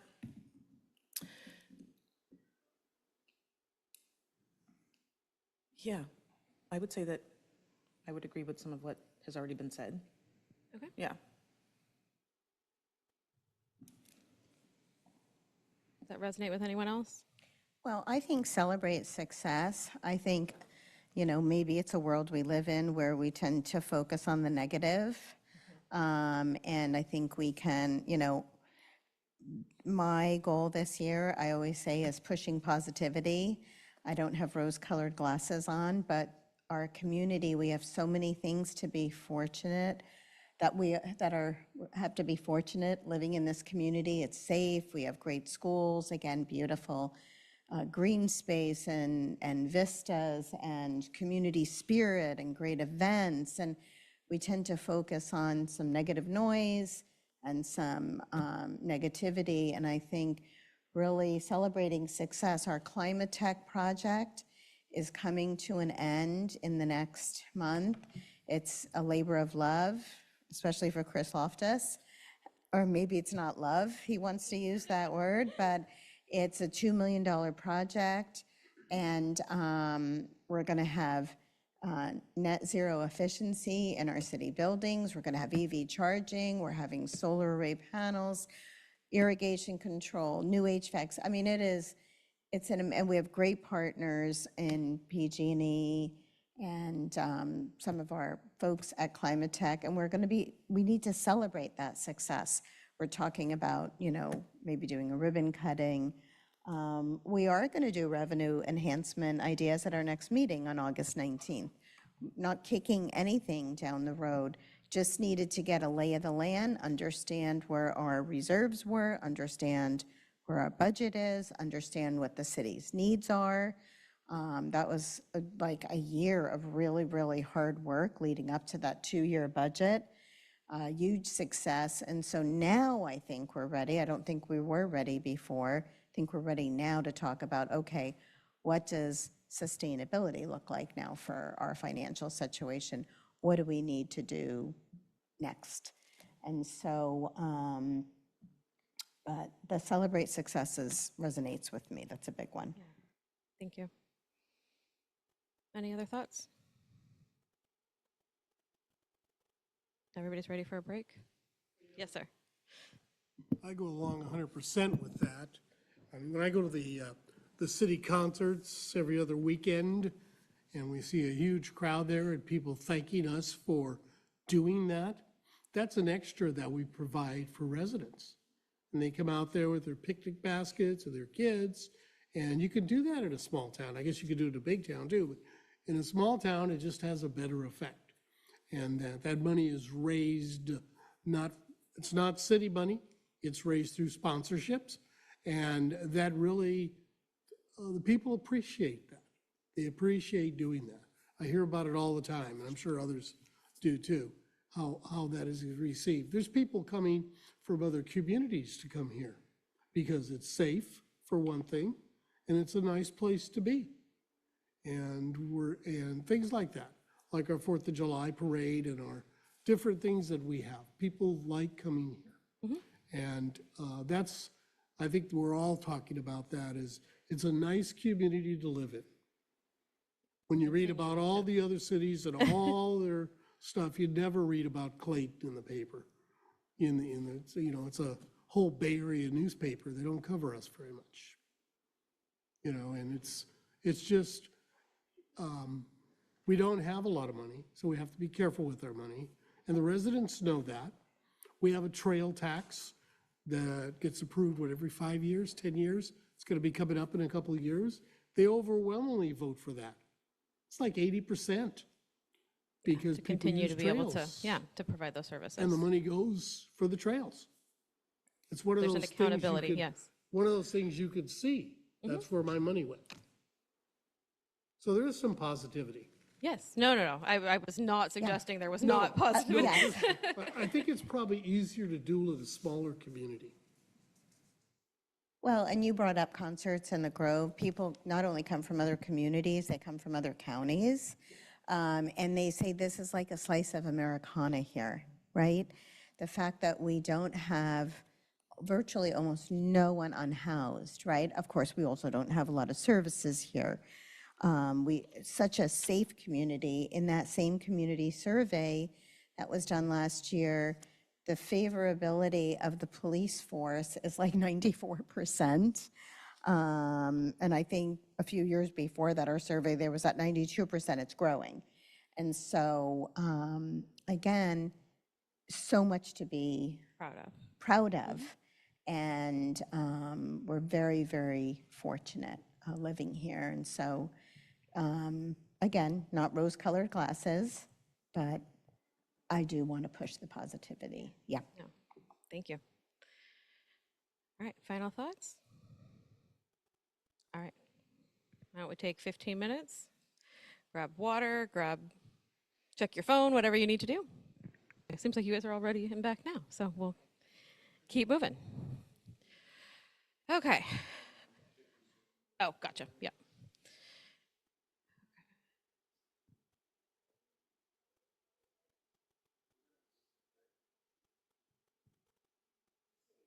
Oh, do we need a minute? We're good? Okay. So this next section, I'm going to actually make you guys stand up and move around a little bit, fight off the after dinner lull. So if I can have everybody stand up, we may need to move these. I think I'm just going to have you guys in the back there, so we might need to move these chairs around to the side so that you guys aren't tripping over anything. That works. Okay. So we're going to go through a series of questions around communication styles so that you guys can get a little bit of a read on how you all like to communicate and interact. I'm going to do a softball question just so you guys start to figure out what I'm doing. This one has nothing to do with communication. I just am always curious. So if you prefer sweet treats, go to this corner. If you prefer savory treats or snacks, over here. It's a spectrum, so you don't have to fully commit one way or the other. Savory. Oh, sorry.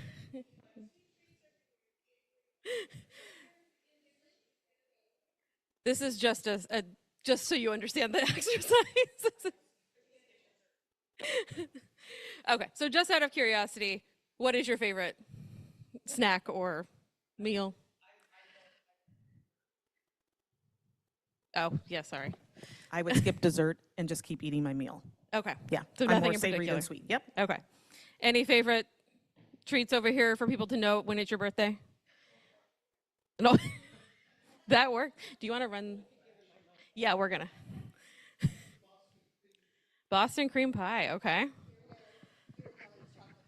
Just the squares. Okay. I love it. Okay.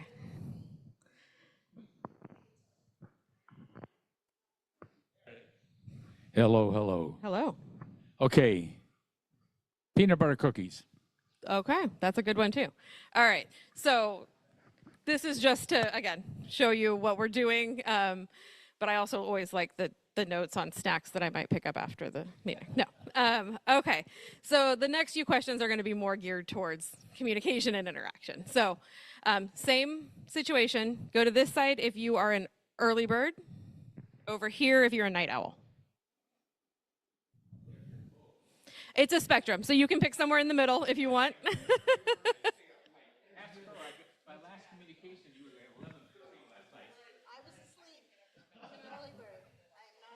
Yeah. Okay. Yeah, for me, I'm always like, I need to walk out that door. Yeah. Okay, so in general, what time do you usually go to bed? How late are you up kind of working? 1 in the morning. 1 in the morning? Okay. Yeah. And so then are you not an early, No, I have to get up and go to work. You go- So I so can you just live, do both. I can live off of 5 hours of sleep. okay, oof, that's doable but rough, yes.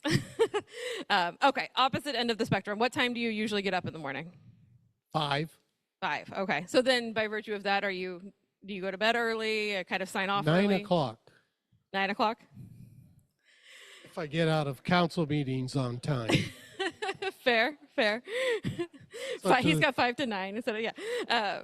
Okay, how about the rest of you? Are you that early or are you a little bit later on the spectrum? I go like from 5 to 1. Oh, okay, so you're kind of in this camp where you're up you're late kind but of- also up early. If it's up, it's on. It's just hard to tell, yeah. So 5:30 in the morning, but I'm asleep by 10. Okay. And last but not least, I go to sleep somewhere between 12:30 and 2 a.m., and then I'm awake at 5. okay, so we just have a lot of people who don't sleep on this council is what I'm finding out. Hey, if I would sleep more, I'd be groggy. You guys are busy. So usually this will demonstrate, when you're at your best, right? So usually the early birds maybe are more productive in the morning. They want to check things off their list before they go to work. That's when they're checking emails, sending emails, all of that type of communication versus somebody who maybe identifies more as a night owl. Maybe your on time is later in the evening. Maybe you're catching up after your day job and getting emails out and all of that. But so I know for me personally, I would identify as a night owl. I'm firing off emails at midnight.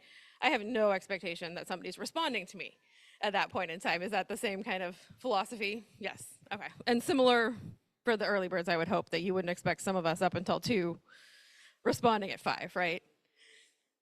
So just to take stock of this in terms of how your colleagues, when you're at your best, when you might be getting things checked off the list, sometimes helpful for staff too in terms of when you might need to call and get a hold of your council. But just, again, varied degrees of when you're on, when you want to communicate. So next, in terms of how we communicate, do you prefer a phone call or an email? I would put text more with email. Written communication versus phone. We'll get there. Okay. You guys all prefer phone calls over here? It depends. You're moving? Okay. Okay, what does it depend on for you? Well, first of all, I don't take any calls after 9 p.m., even if I'm up till 2 in the morning. Mm-hmm. You might as well call my sister before you got a hold of me. And I Are you sharing her contact information? Yeah. and I prefer emails because I can screen them. Okay, so you need to move this way. Oh, careful, please. You're an email guy. I would say my preference is text messaging. It's like the most efficient for me, and talk to text. It's just efficient rather than a phone call or an email. I just get hundreds of emails, so texting. Okay. Yes. You concur? I prefer both. It turns off, so. If it's going to be a long conversation, obviously the phone. So if texting has gone back and forth 5 times, then I'm just going to pick up the phone and call the person. Otherwise, text is quick and I can answer you. Email, I prefer so that I can read it and respond or find out the answer and forward it to somebody else. So I'm a mixture of all of them. All of the above, okay. And we've got our lone phone call here. I always like a phone call because if I'm watching a ball game, I could see who it is and not take the call. You like to screen your calls, okay. No, I answer. I like phone calls, but I'll take a text or I'll take a email. But I prefer phone calls. Okay. One of the things that often comes up in this is the tone sometimes gets lost in text or email. So oftentimes people who prefer phone calls want to be able to hear how that other person is approaching something, or be able to do that kind of immediate response and just efficiency and move on, versus something maybe getting lost in translation via text or email. But again, taking stock of where you all are on this. So you're a mixed bag, anything works, versus pick up the phone first, he might screen your call. But if he wants to talk to you, he'll pick it up, and that'll be a better way to get a hold of Councilor Nia. Okay. Next one up, would you prefer a one-on-one meeting or a group meeting? Use your imagination. That's fine. You can stay right where you're at. Okay, so our one-on-one people, why do you prefer one-on-one communication? Well, because you can talk to the person one-on-one, and you don't need a group unless you need a group meeting. But one-on-one, you can do it faster, and you know where you stand with each other. Well, and I think it's more personable. I would always prefer a one-on-one meeting, whether it's on Zoom or in person or even a phone call. I think it's got a nice personal touch. One-on-one, no extra people there to interrupt. I'm noticing a theme. Yeah, I'm one-on-one too. I just didn't want to move. It depends on what the subject matter is. If it's a group of people who have the same question, I prefer to have a group. If it's an issue with one person, then let's have me and you just talk. That's why I said it depends on who I'm meeting with. So more of an expediency thing. So if you can address multiple concerns or multiple people's same concern at once, you'd prefer to do that way, but otherwise one-on-one. So again, taking stock in terms of where your colleagues are and how you might want to interact with them. Also, this question, there's a Brown Act component of it when it comes to the 5 of you, right? In terms of that one-on-one versus group dynamic. But just something to think about if you're setting up community meetings, etc. Okay, would you prefer to be, so if somebody has bad news for you or maybe constructive criticism, would you rather them tell it to you straight, just get to the point, or maybe sugarcoat it a little bit, have it be a little bit sweeter delivery? Okay. Tell it to me straight. Just get down to business. Okay. You guys are all in alignment here, but I would love to hear why. You've got the microphone, so I'm going to make you go first. I don't like beating around the bush. Just be direct and say it. Less is more. Yeah. Again, I'm noticing a theme. Yes, that's your theme, right? GSD? No. GSD? GSD, that's my middle name. That's your middle name. That's an inside joke, by the way. Yeah, I know what it stands for. she knows what it stands for. This isn't her first rodeo. I just want to hear it straight. I want to know where I stand. I want to hear, unfiltered if it needs to be. I have no problem with that. From New Jersey. That's how we talk back there. The policeman still in me wants to hear it firsthand and quick. Anything to add? Agreed. Okay. So, you guys are all in agreement here, so that helps with this. But is this also how you deliver? Or do you, no? I say you shaking your head no. I think you have to know your audience, right?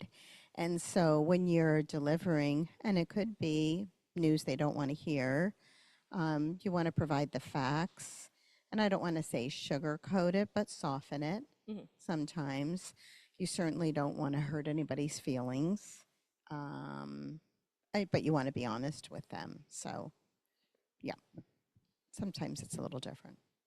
How about the rest of you? Do you all Well, deliver information? the and same way? after 30 years in business in the private sector, direct and to the point, and you have to break bad news sometimes. It's the way it goes. I'm direct. Okay.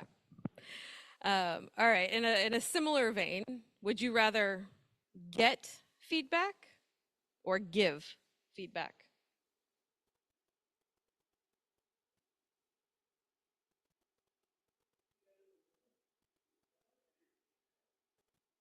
So you like both?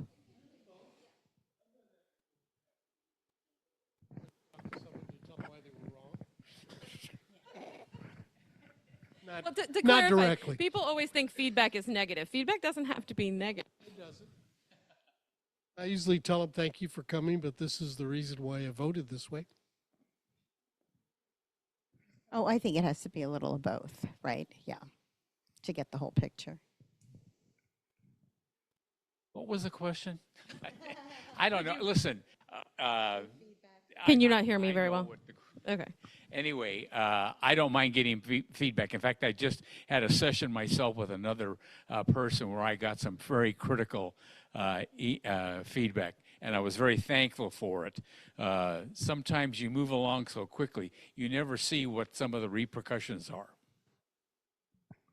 Both. Yeah, I don't mind it. I think it helps people grow. Can you hear me? Is this coming through? Yeah. It doesn't seem like it. Yeah. Like this.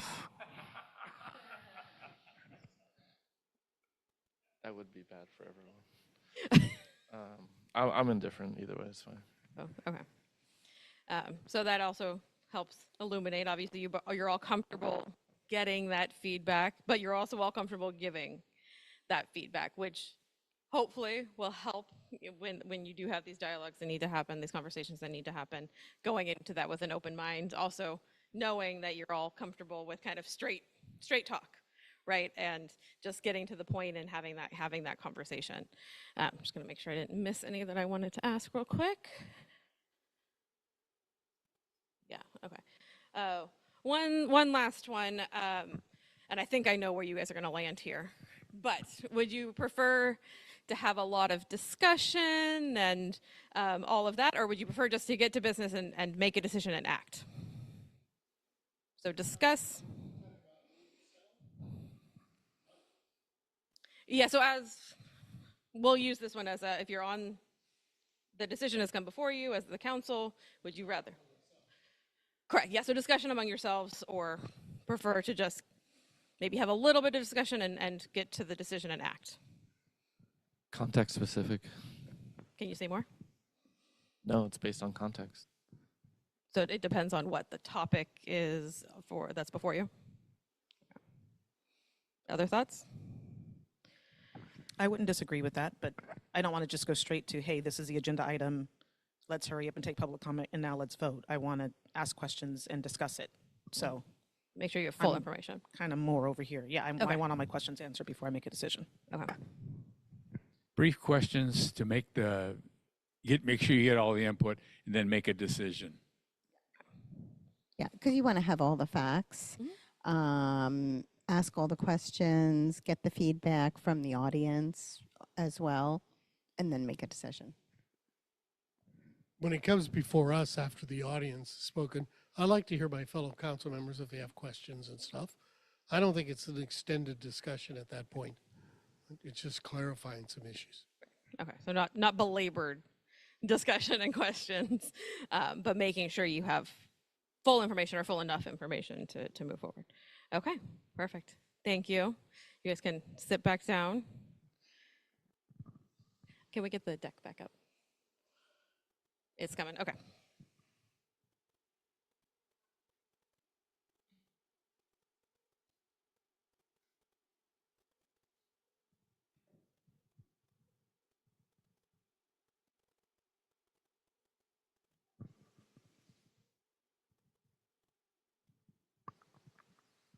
Just waiting on the slides. Oh, there we go. As soon as I sit down, of course, too. Okay, so we're going to talk through some governance tools for you all. I know that some of these are already employed by the city, but just thinking about other tools that you might want to consider developing or utilizing as you move forward.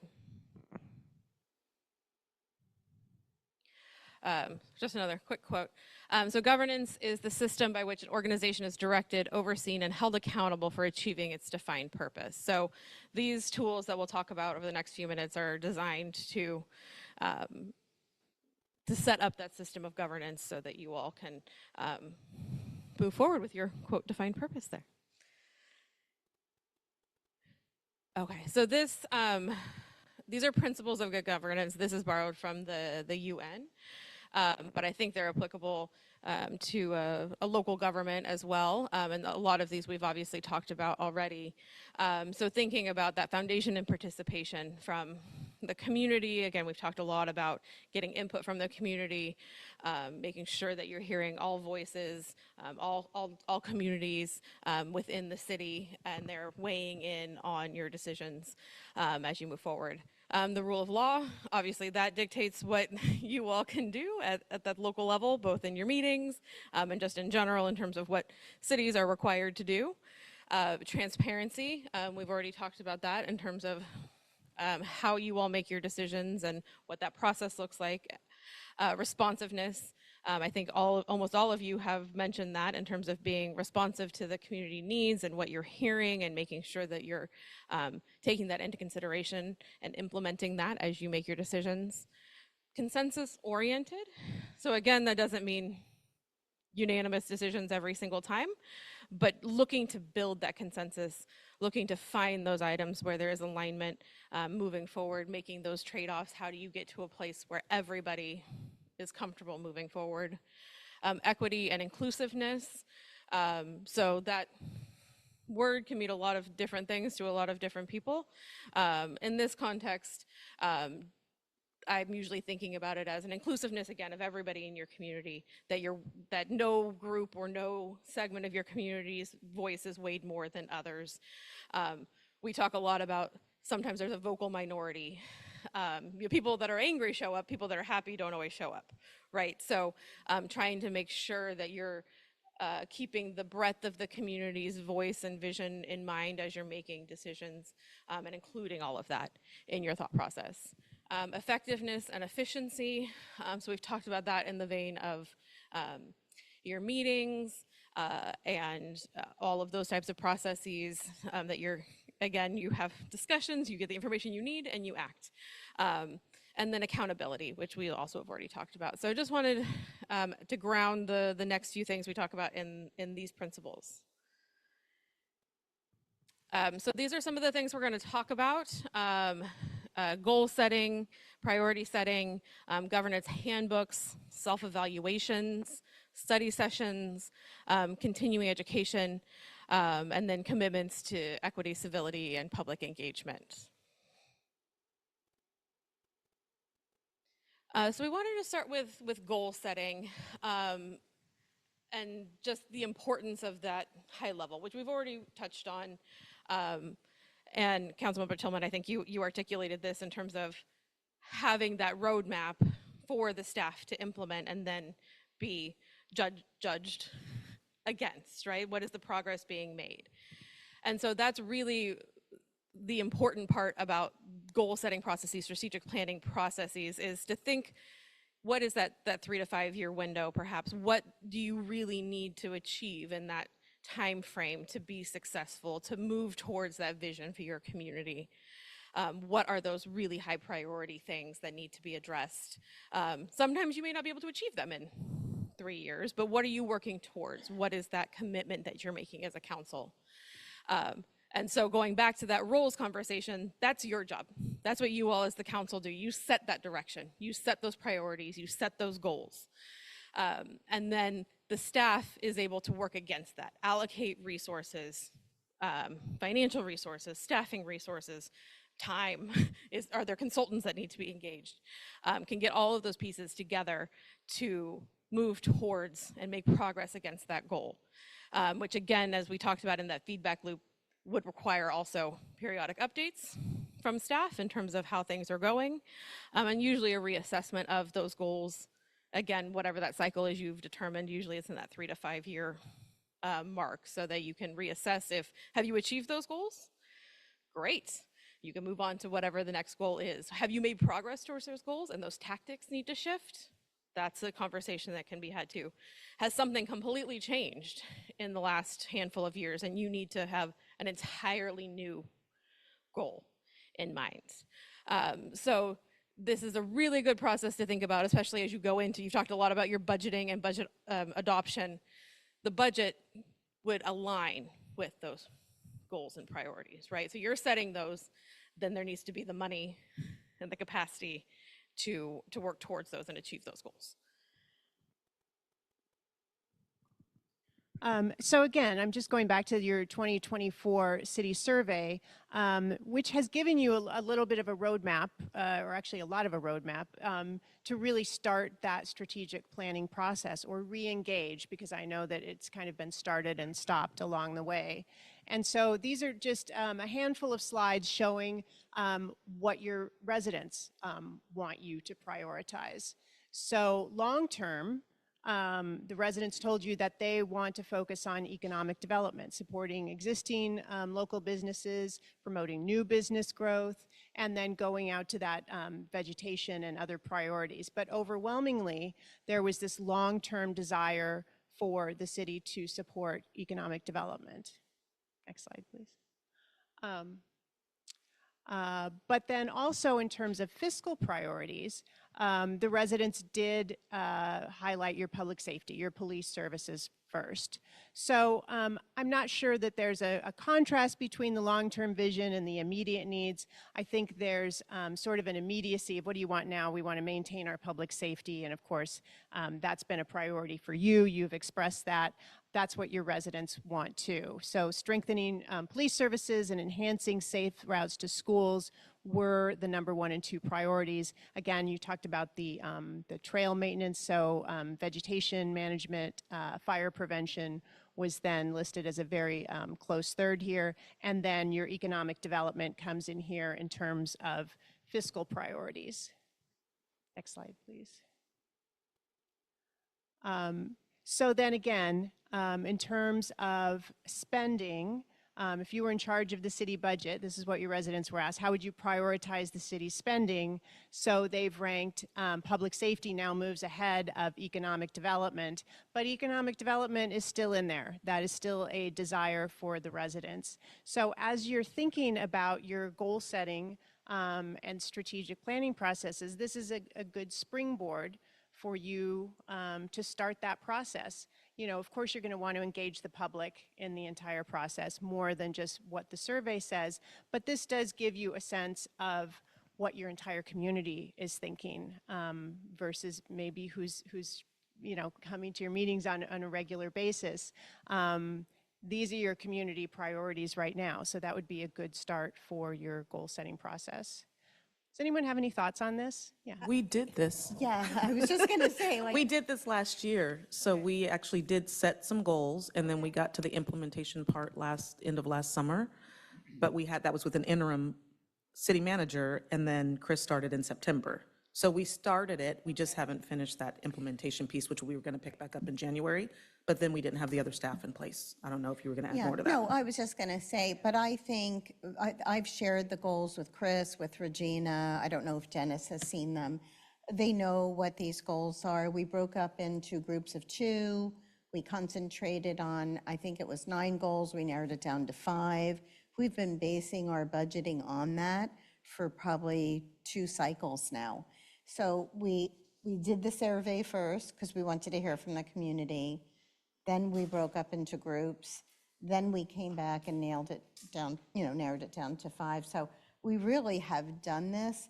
Chris knows what they are. Regina knows what they are. I mean, I'm not saying we shouldn't revisit them, but we did a lot of this work Okay. already just Okay. a year ago. That's great. And certainly your 2-year budget is a form of goal setting because you're saying this is where our fiscal priorities are, which is a lot of what you're going to do during the goal setting process. But it is really helpful that you have done that because now you know when other things come up, you know, that's something then you can turn back to. Well, how does this new issue fit in with our goals and priorities? Does it move to the top, you know, near the top of the list for some reason, or are we going to stick with our existing goals and that's where we're going to keep our city resources?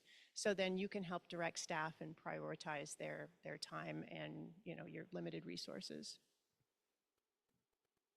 Next slide, please. So this is just something you probably engaged in this already when you were setting your goals. Just something to keep in mind. It's a nice acronym, but when you are setting those goals, keep in mind that these SMART goals are essential for your city staff.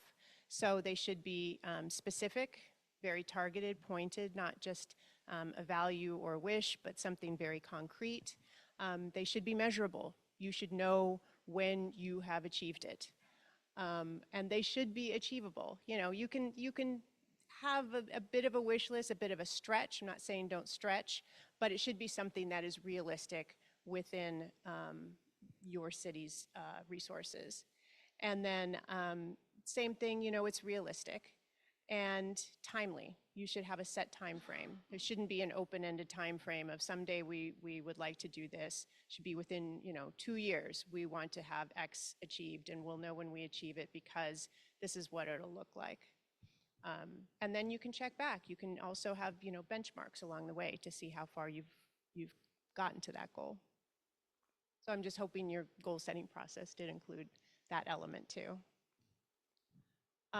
Another governance tool, having a city council policy handbook and governance protocols. So we've looked at your city guidelines and processes, and so that goes a long way towards this. But we just find that having these things written down are very helpful for consistency, for clarity, and for efficient and effective processes. And so I did see you just revisited those guidelines at the beginning of the year. Yeah. Okay. And January. okay. They can also be a really fantastic tool, and I'm assuming you all do this, but in your orientation process for newly elected council members, that they're given that information, maybe it's walked through so that they have an understanding of what that committee process looks like, what that agenda setting process looks like, et cetera. So there's that baseline information that's happening during that orientation process as well.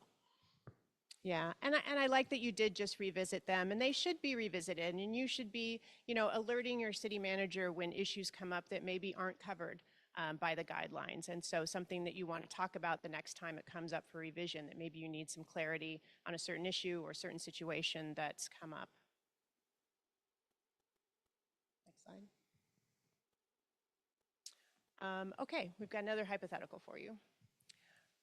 So following a contentious vote on a development project, a council member who was in the minority posts about his unhappiness with the decision on his private Facebook page.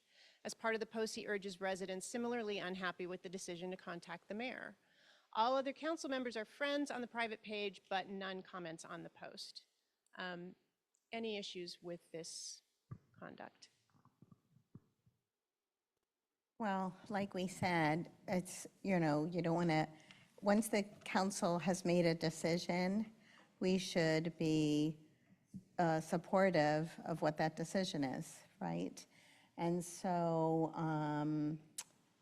and to be, again, this is where social media can be a curse sometimes, right? Because it may make the community think that there are other opportunities, I guess, to overturn that decision or sow discontent. We talked about a social media policy that we don't have. So I think it's better, even if you're against a decision, it's for the greater good. That's how I look at it. And if that means the greater good for the community, the staff, the city, then you just have to go with it, suck it up, right? Okay. Other thoughts on this? I don't disagree with what the mayor just mentioned, but when you ask, are there any issues with the council member's conduct, there's nothing illegal about what they've done, right? Right. Does it make the environment uncomfortable? Yes, but it's not, how it's written there is not illegal. It's not a Brown Act violation. Until somebody comments. Yeah, But it so- says right. nobody's commenting. Exactly. Yeah. Exactly. So, But so you open that's- yourself up for that. Right. So that's why we phrased it the way we did. Are there any issues? It's not technically illegal. There's no, there's not a Brown Act violation there as it is, but are there issues? Yes. And the mayor identified those with, sowing distrust among the community, setting unreasonable expectations among community members, creating perhaps more dissension on the council about that decision. So yes, there are issues with it. We did talk about the fact there is no social media policy for the council right now. That might be something that you would want to consider in the future and talk about and make that part of your council guidelines. And there are certainly sample policies out there for you to take a look at and see what other cities are doing with regard to that. Next slide, please. And the other just quick note on that is it's a moving target, right, of what is okay and what isn't okay in terms of the law keeping up with the technology in some cases. So there used to be was quorum issues, and now it's become a more limited legal issue in terms of the single commenting and liking, et cetera. So also just making sure, again, you're aware of what those boundaries are, so you aren't inadvertently making a misstep in the social media space too, because it's an evolving arena, right? So this is just another governance tool, is self-evaluation, and we did a little bit of that earlier this evening, just kind of thinking about where you are in your relationship to the council. What are your personal strengths? What are your weaknesses? I'm sure you do this. I'm sure you do a city manager evaluation, and you go through all these things, evaluating somebody else. But sometimes it's really helpful to take a step back and think about what you and the council are doing. And you all said you are okay with both giving and receiving feedback. So this would kind of be receiving your own feedback and seeing where you are. And so we recommend this as a governance tool to do this periodically, just to kind of check in and see how you're all doing. Yeah, I mean, even as a nonprofit, our board does this on an annual basis. There's a survey they fill out, and the responses we share back with them as a full board are anonymous, so there isn't a person attached to that. But it's a helpful tool for them to make adjustments if they're seeing a drop off in participation in meetings, or if they feel that there's governance issues that need to be addressed within the organization, or thinking about new revenue strategies. That's something that comes up in the nonprofit space too. So it's just a good tool for us as staff then to also be able to evaluate where the board is at, and if we need to be having different conversations in those board meetings, or focusing on different things, or providing them different things, more communication, different types of communication, et cetera. It's a helpful checkpoint, I think, for both our board, but also for us as staff. And I would say that could extend to you all and your staff as well. Next slide. So another helpful tool are study sessions and workshops. I saw that you had in your guidelines where, if meetings go past 11 o'clock, you're saying, maybe we don't have to talk about that. So one way to maybe pull something that's a contentious issue off the agenda is to have a special meeting about it. It would be, generally it's an open meeting. Sometimes you can have community workshops if only 2 council members or maybe one of your subcommittees goes, but otherwise it would be a regular publicly noticed meeting, but that would be the only topic. And what we used to do is sometimes we would set aside an hour, maybe 2 hours, depending on the topic, and have that meeting immediately precede our regular council meeting. And we would call it a workshop. And there would be staff presentation, depending on what the issue was. Maybe there would be a consultant who would come present and talk about the issue. And then there would be an opportunity for resident participation too. There typically is not a final vote that occurs at this workshop, but it's more, it might result in some staff direction. Okay, we want to explore this more, or we want to have a more thorough public engagement process about this. Let's figure out what that looks like. We want to know more what other jurisdictions are doing in this space. So you can have that kind of more in-depth conversation, and you don't feel rushed saying, oh my gosh, we have to get through the agenda. We're not looking at, you know, the 5 items you still have to get to, and it's 9:30, and you're saying, well, let's just cut off the discussion. If you have this whole separate time set aside, it's really a good way for you to thoroughly discuss a particular issue or project in depth. And specifically on the workshop side of things, so we've talked a lot about community engagement and reaching a broader segment of the city. Public workshops, I'm sure you are doing them, you've been to them, you've seen them, you've planned them potentially in some cases, but can be a really great community engagement tool to get more in-depth feedback from the community, to do it earlier in the process. So you're not only allowing for public comment once it's come to you and it's a decision item on your agenda.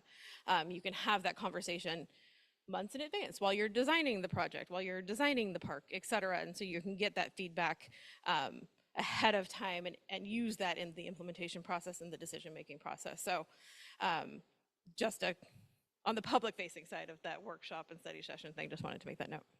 And I will say a potential parcel tax is the perfect kind of issue for this kind of engagement. There'll be lots of thoughts here. Yeah. Next slide, please. So we've already talked about this, but just another plug and tool in terms of continuing education, professional development. There's lots of associations out there, whether that's Cal Cities, whether that's more specific to, you know, like APA, the Planning Association, or there's one for water agencies, and there's one for PIOs, and there's a whole host of different types of associations that also you or staff can engage in to get best practices. And the note about kind of the conference space is also the peer learning opportunities that happen at those types of conferences. You can get promising practices from other agencies, either in your region or outside of this region, hear from them what's worked in similarly sized communities or similar demographic communities to yours. What's worked? What have they tried that didn't work? What did they learn from that process? And you can make those connections and then have those people also to call up outside of that conference and say, hey, I'm working through this. Have you been here? What did you guys do? So just not only the educational components of it, but there's also a really good kind of peer network component to some of those opportunities as well.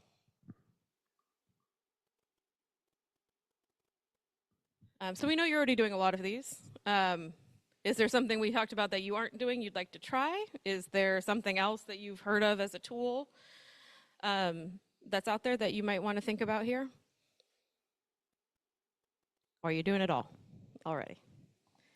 No, and I think we always want more and more community engagement. I know we had a few people early on, and they were probably like, oh, you know, here we're doing a workshop, right? This is a special session, but, and I know we've all promoted it to the community.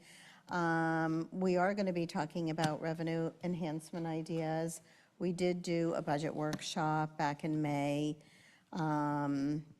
You know, we're going to be embarking on a library refresh project. We're talking about maybe doing a town hall around that to show the community, here's some of the renderings, here's what we're looking at, here's each of the phases. So more community engagement and different types of community engagement maybe than you've done in the past? Excuse me? More community engagement and maybe different formats than you've done in the Different past? formats, maybe we've even talked about different times a day. I mean, Yeah. was it ideal starting at 4 today, but we knew it was 4 hours, and we don't want to be here till midnight, right? Or 11 o'clock, because that's our, you know, sign off. And We've got you a know, lot of early birds in the we room. have a should- planning yeah. commission meeting at 8 o'clock tonight, right after this. So, you know, we try to be receptive to the community, but sometimes, and, you know, we're all working people for the Yeah. most part, so we try to fit it into our schedules. But, and in Clayton, you know, those are just some of the things that we are already doing. I don't know if anybody has other ideas. Or things you'd like to try?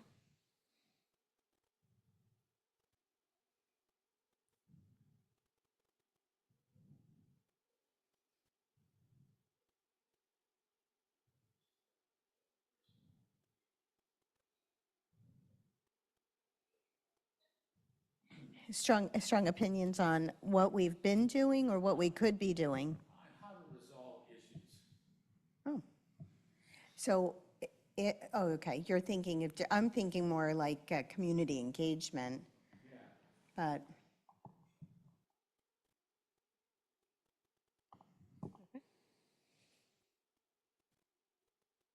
Okay. No other thoughts? We can keep moving? Okay. So one of the things, and Jennifer, I don't know if you want to say anything about what you heard, but this is one of the tools that we often talk about as a governance tool, having norms that have been adopted and agreed upon by you all. That's, again, how you're going to conduct meetings, not the rules of order piece of it, but how you're all going to show up, how you're going to work together, how you're going to have those conversations. And so we wanted to take a little bit of time to talk about what that looks like and share some samples and get some feedback from you all on what that might look like for you all here in Clayton. Yeah, some of you, not all, some did express a desire to know more about this. you don't say all. Don't even think about it.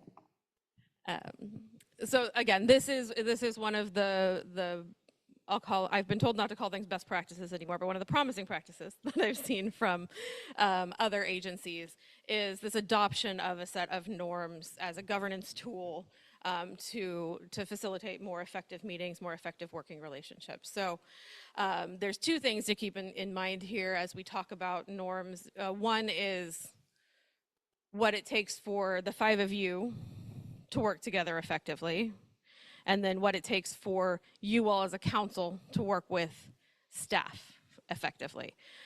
So that's things like communication, the roles we've already talked about, kind of the respect piece. So those are the two things to keep in mind. It's, again, inter to the council and then between council and staff. I'd like to hear some more from the mayor on what she's talking about on the town hall.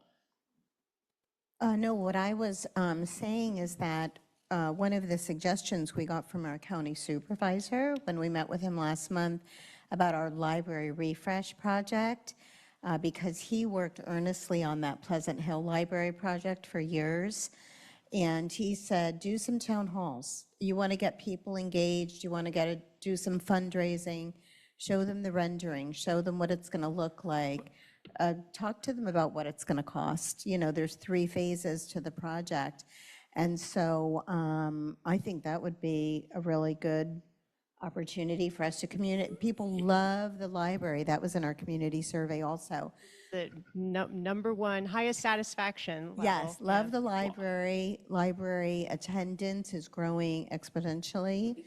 And it's the 30th anniversary of the library, so that's what I was thinking, town hall. Well, I would support a open forum, if you will, on some of the key issues that we have facing us.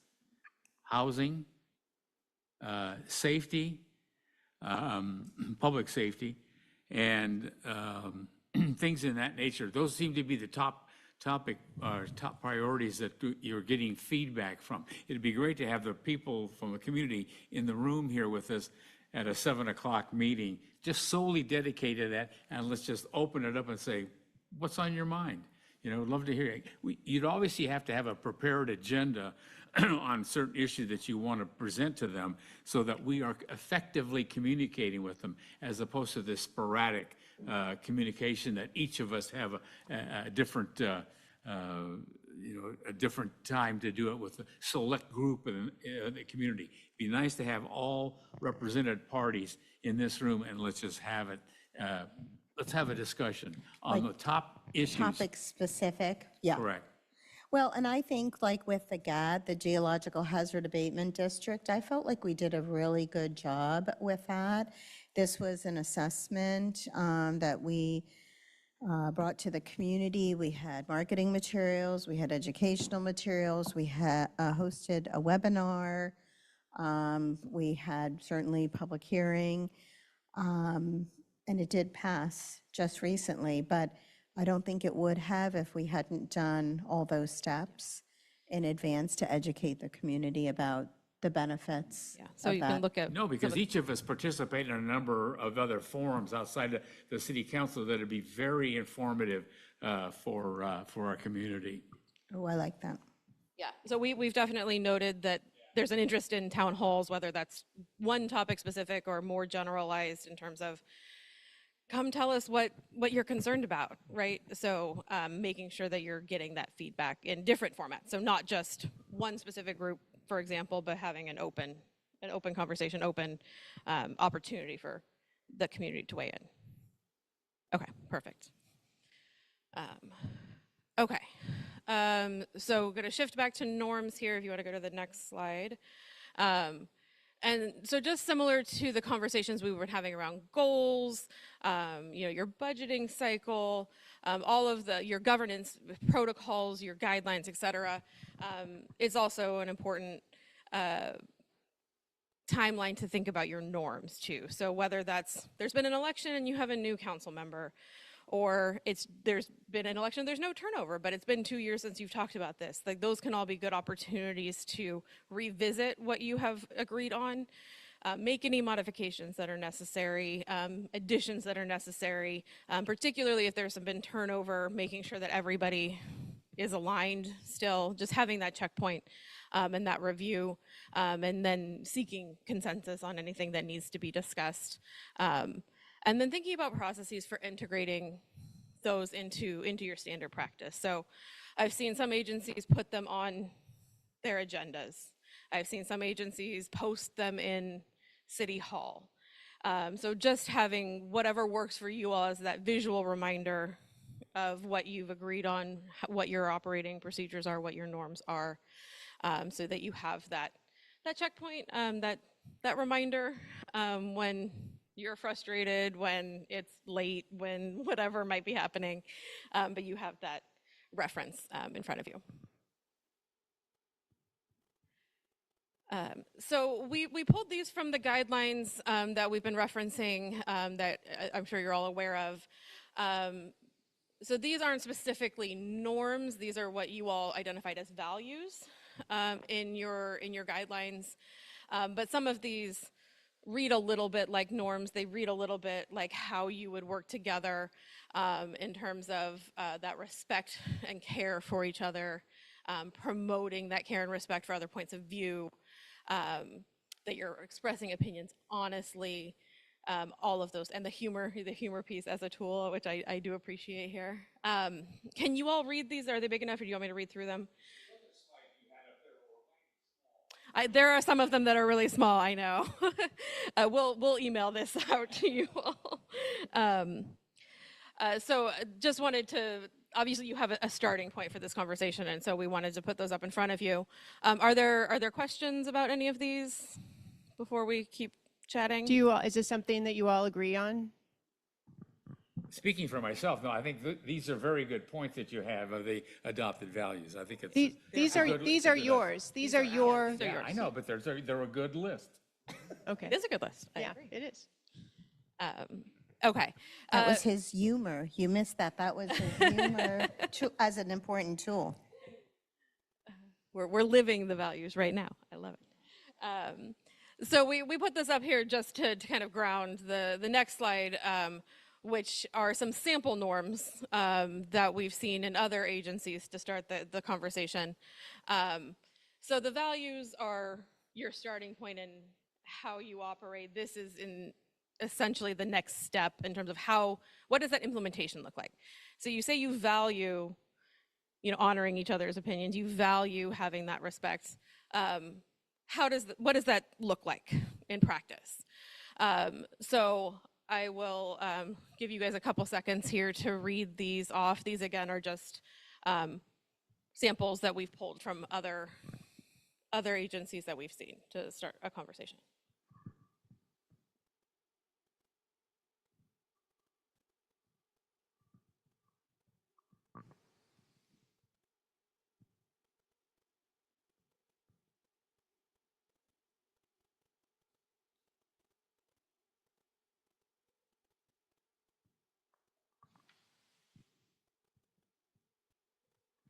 And you were going to send this to us so that we had these? Okay. Okay, so yeah, if you want to, Yeah. go ahead. Do you get it? I don't, unless I could stand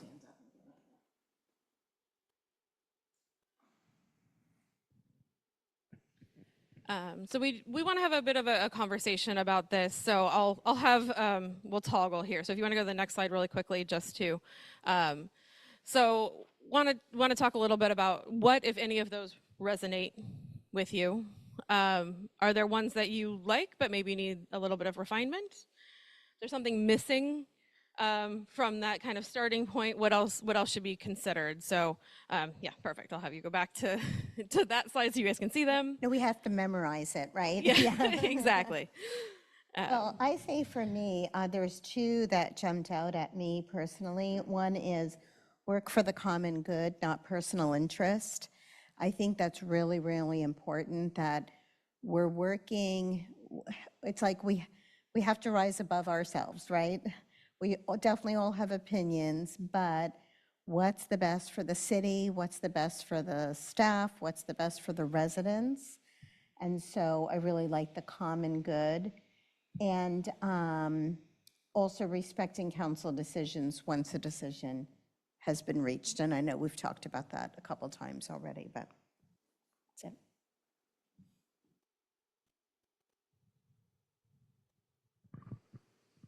Anything else that resonates with you all on that list? I think they're fine. They're somewhat overlapping. I think what we already have just phrased in different ways. So, you know, you want to conform them if you want. I mean, I don't think there's anything here that's unique or new that we don't already have. Okay. In those value statements, you mean, or Correct. just in general in the guidelines? Yes. Okay. Is there something you think that's missing that would help you operate at a more effective level? No.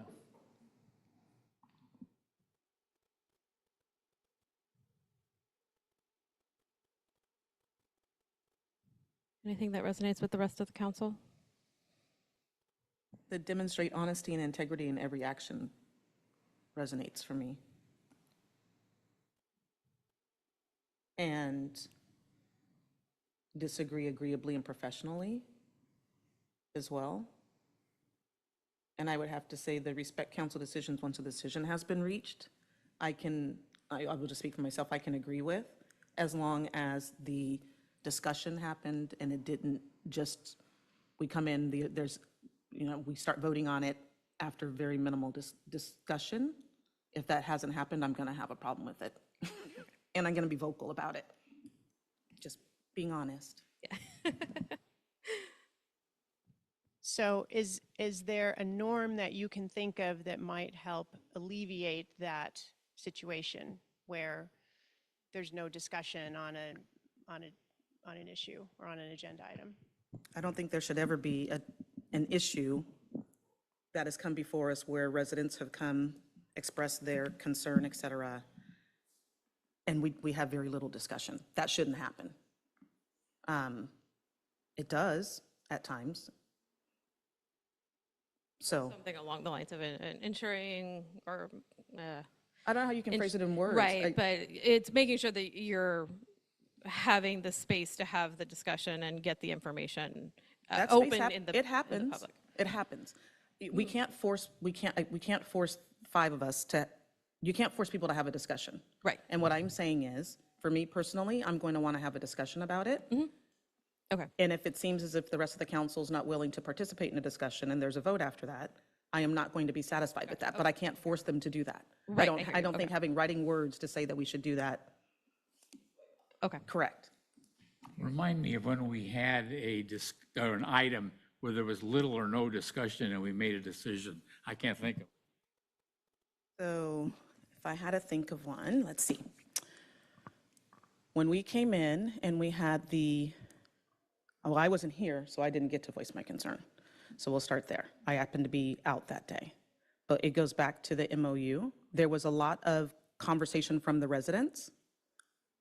There was some discussion amongst council members. But after hearing what was coming back at them, there was a decision made. And it was as if the decision was already made before they came in. And I know that that might not have been the case. The perception was that that's what happened, especially after hearing the concern. So something that could have been tabled to alleviate that, I would have made that motion.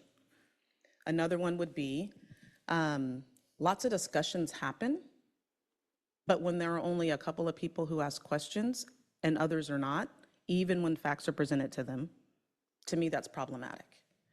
Another would be, I'm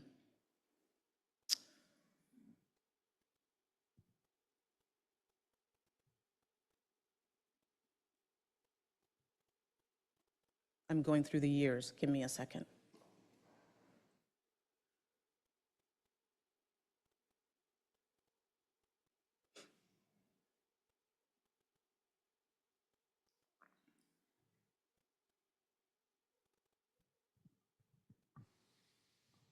Well, I just want to say something while you're thinking about that, is Yeah. that we always have opportunity for public comment on agenda and non-agenda items. You can email us, you can call us, you can meet with us, you can come here to the meeting. There's always an opportunity for that, but we, as a council, I think always strive to do what's right for the city, right? It's not about a personal agenda, right? It is about, right, work for the common good, not personal interest. So that's how I vote. That's how, and that's why I think we've been a successful council, because, and we've asked our questions, we've done our homework, we've interfaced with staff to make the right decision, we listened to the community. But then ultimately, we've been elected to make the decision that's right for the city. Yeah, I think that's true. I mean, I would say just because, or even in the event that you may not think a discussion was had, that doesn't mean it wasn't. So there's always opportunity for discussion, and everyone gets to speak on any issue that they feel so inclined to. And whether or not it satisfies a particular definition of what a discussion is construed to be, I don't think that it's fair to say that a discussion wasn't had. And I think it's odd, again, like the one example that you bring up is again, talking about CVCA. So, I mean, that's fine, but I think it's wrong to say that discussion wasn't had. I didn't say discussion wasn't had. I just said after hearing. Not to your liking, so that's okay. Correct. I'm fine with that. So I'll give you a perfect example. If after having a discussion, or even I'll just go to our council procedures, for example. If there's something that has been blessed by Vice Mayor Juan, he's fine with it, and those will be the words that he uses. I'm fine with it. As opposed to having a discussion to expound upon that and the rationale on how something came to that conclusion. Others might not even have, the mayor will give her opinion, others may not, and then a vote is done, which means, do you not have an idea about that? Do you not have an idea about that? How come no one is saying anything and there's no discussion? That's what I mean. So to me, it seems as if the decision was already made.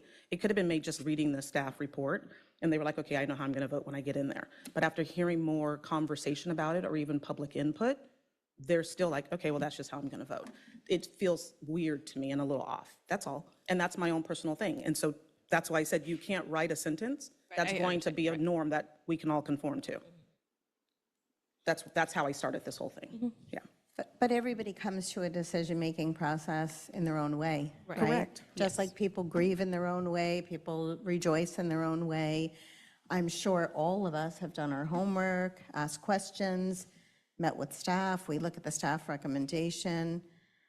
I don't think that means people come in and their mind is made up. I don't think Yeah. Councilmember Tillman is suggesting that Well, I mean, people if aren't the doing their discussion homework. isn't- It's, If the discussion or lack thereof isn't satisfactory, then I think what you said was then you're going to be really vocal about it, so.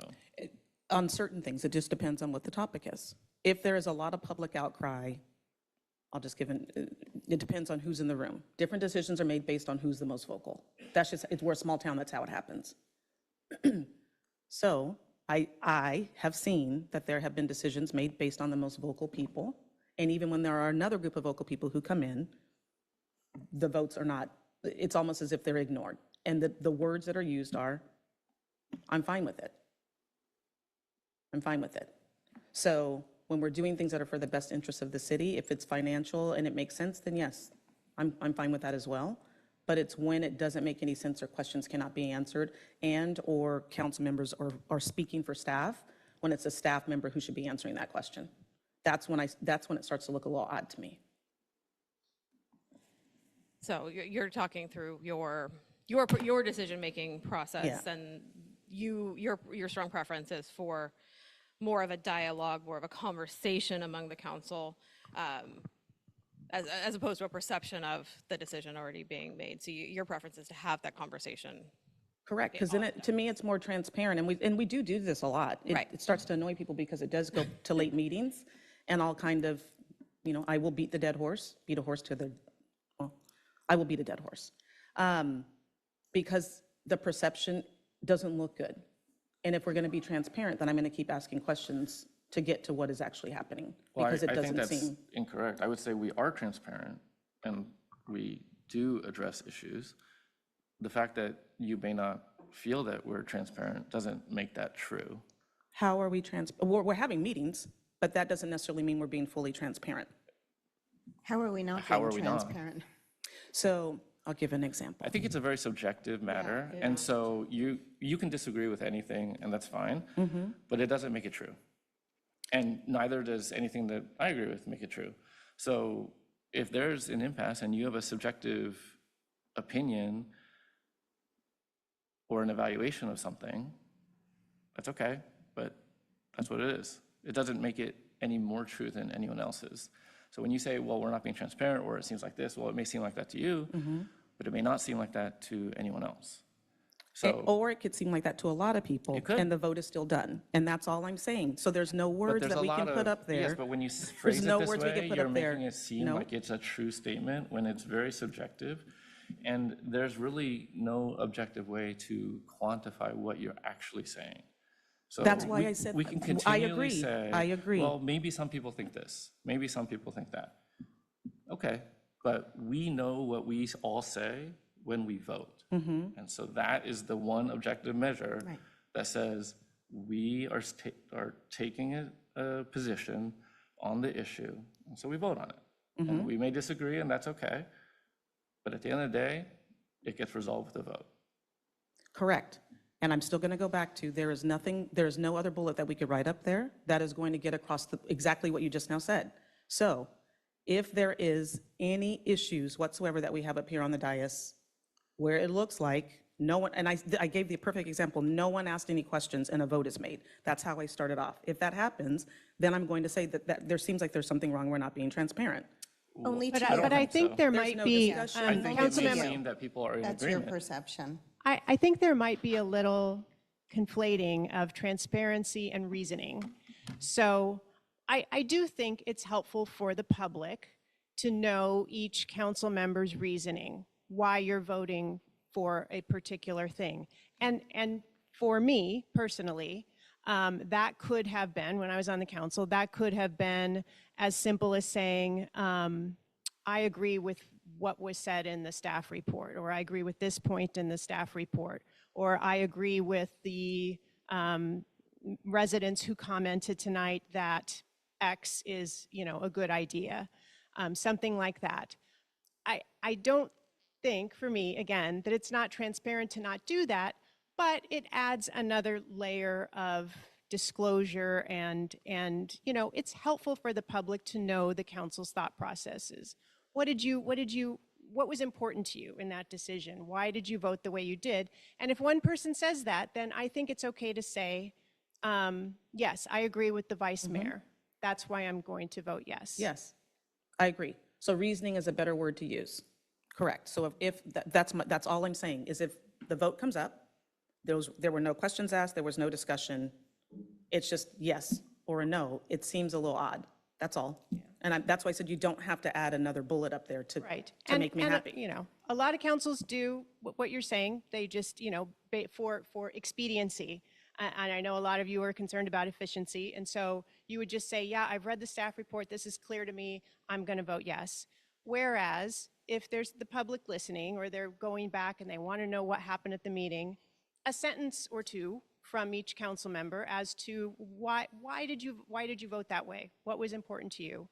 I do think it's helpful. And it doesn't really add a whole lot of time to the meeting.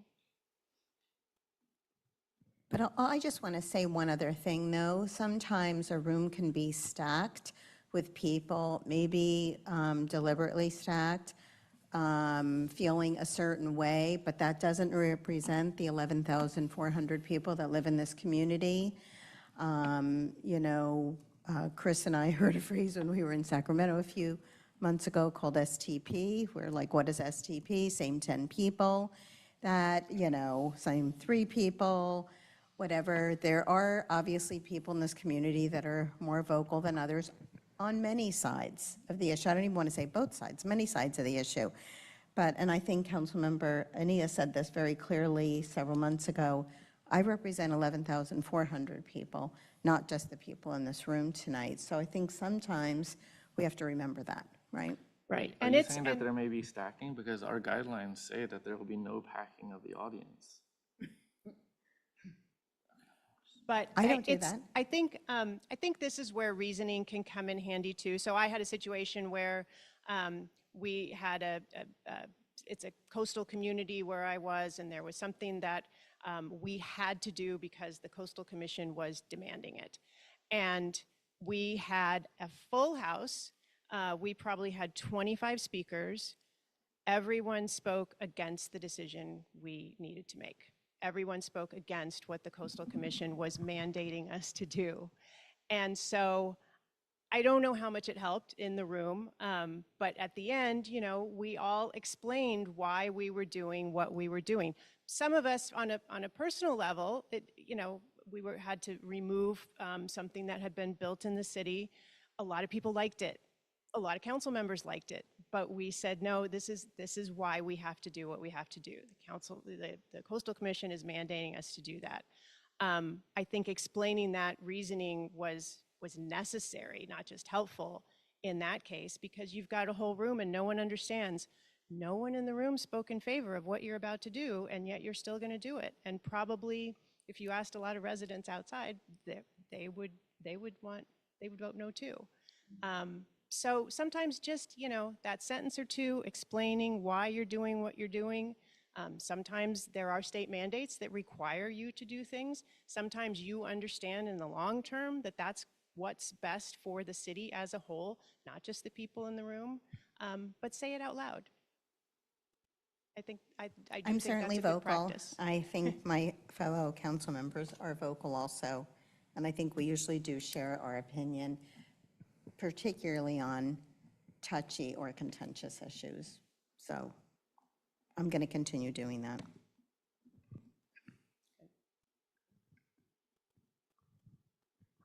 Okay.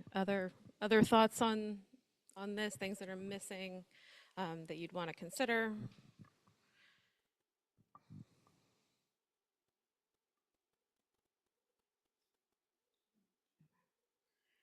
Well, we'll take this back with the thoughts that you shared with us, and we'll share a version back with Chris for you guys to think about for future consideration if you want to move forward with this. But just again, you have a lot of this in place in your guidelines and your values. Just thinking about that next step in terms of what does this look like for this council? How do you all want to work together? Where not whoever wrote those values when they were first established. So not the end of the conversation, I'm sure, but we'll share some thoughts after this workshop.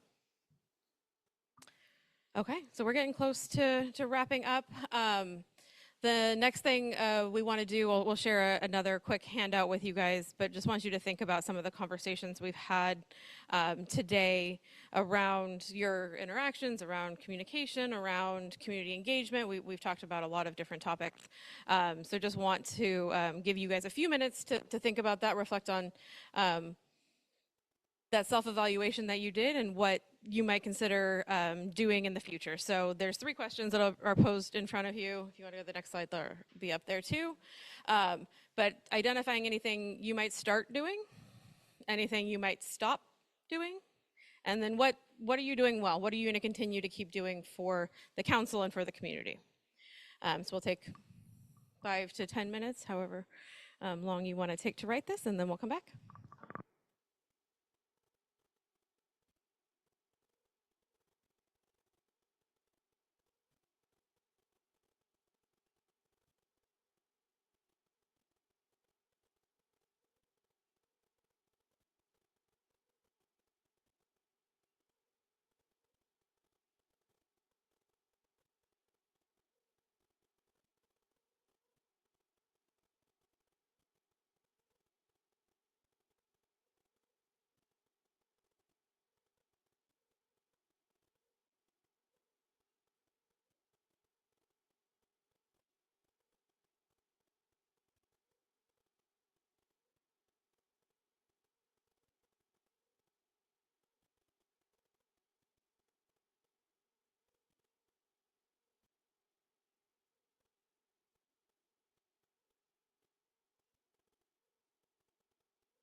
You guys need 1 more minute, or are you almost done?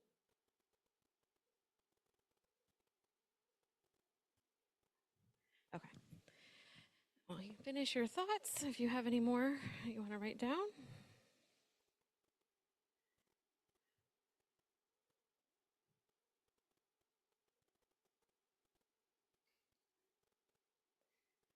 All right. Anybody willing to share anything they wrote down?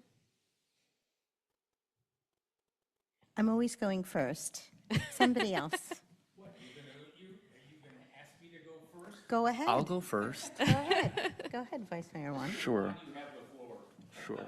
So I appreciate the comments that or the discussion that we talked about opportunities for community engagement. So I think, seeking greater opportunity for that, I think would be always beneficial.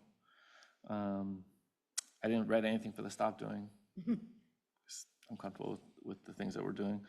And I would continue to be clear and concise in decision-making and act in the best interests of the community. Thank you. Yes, sir. Under what will I start doing more of, I think, being a better listener. What will I stop doing? And this is in contrast to what we just talked about, stop talking too much. Because I have opinion on everything. I can't be accused of never asking, never talking. And what will I continue to do?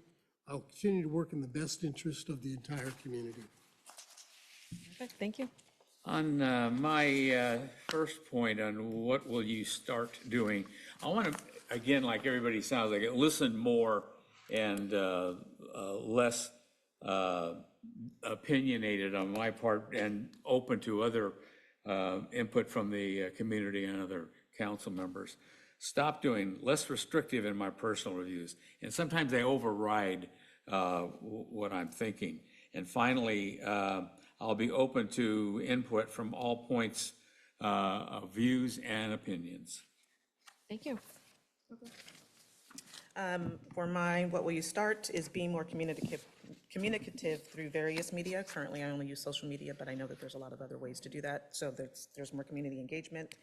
What will you stop doing? I wrote, can't think of anything that I would stop. And then what will you continue to do? Advocating for continued transparency and community engagement and sharing residents' concerns with staff regarding public safety, et cetera, that align to our goals that we had set up. Perfect. Thank you.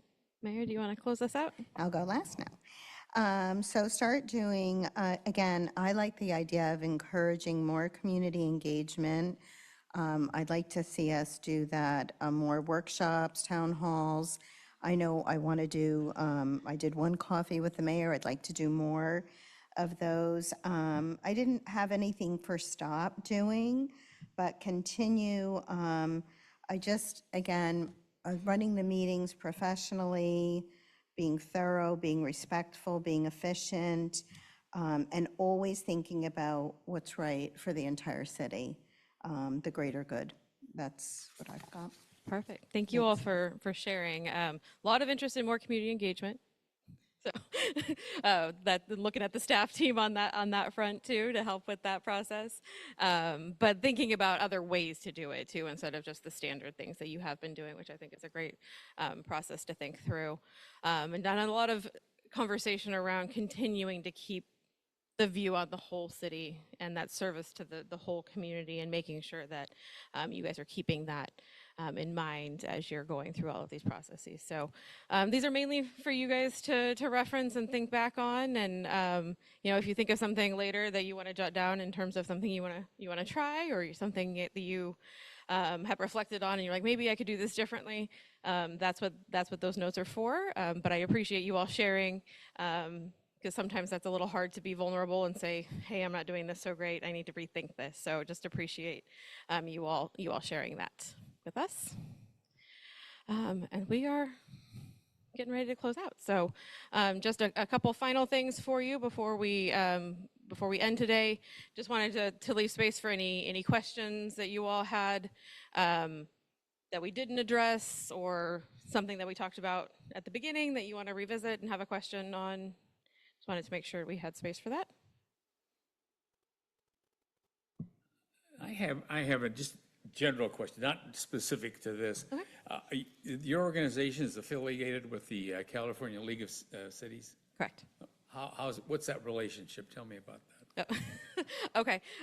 We call them an affiliate. You're an of affiliate, ours. okay. Yes. So I understand affiliate. yes. So the distinction is we don't do any lobbying.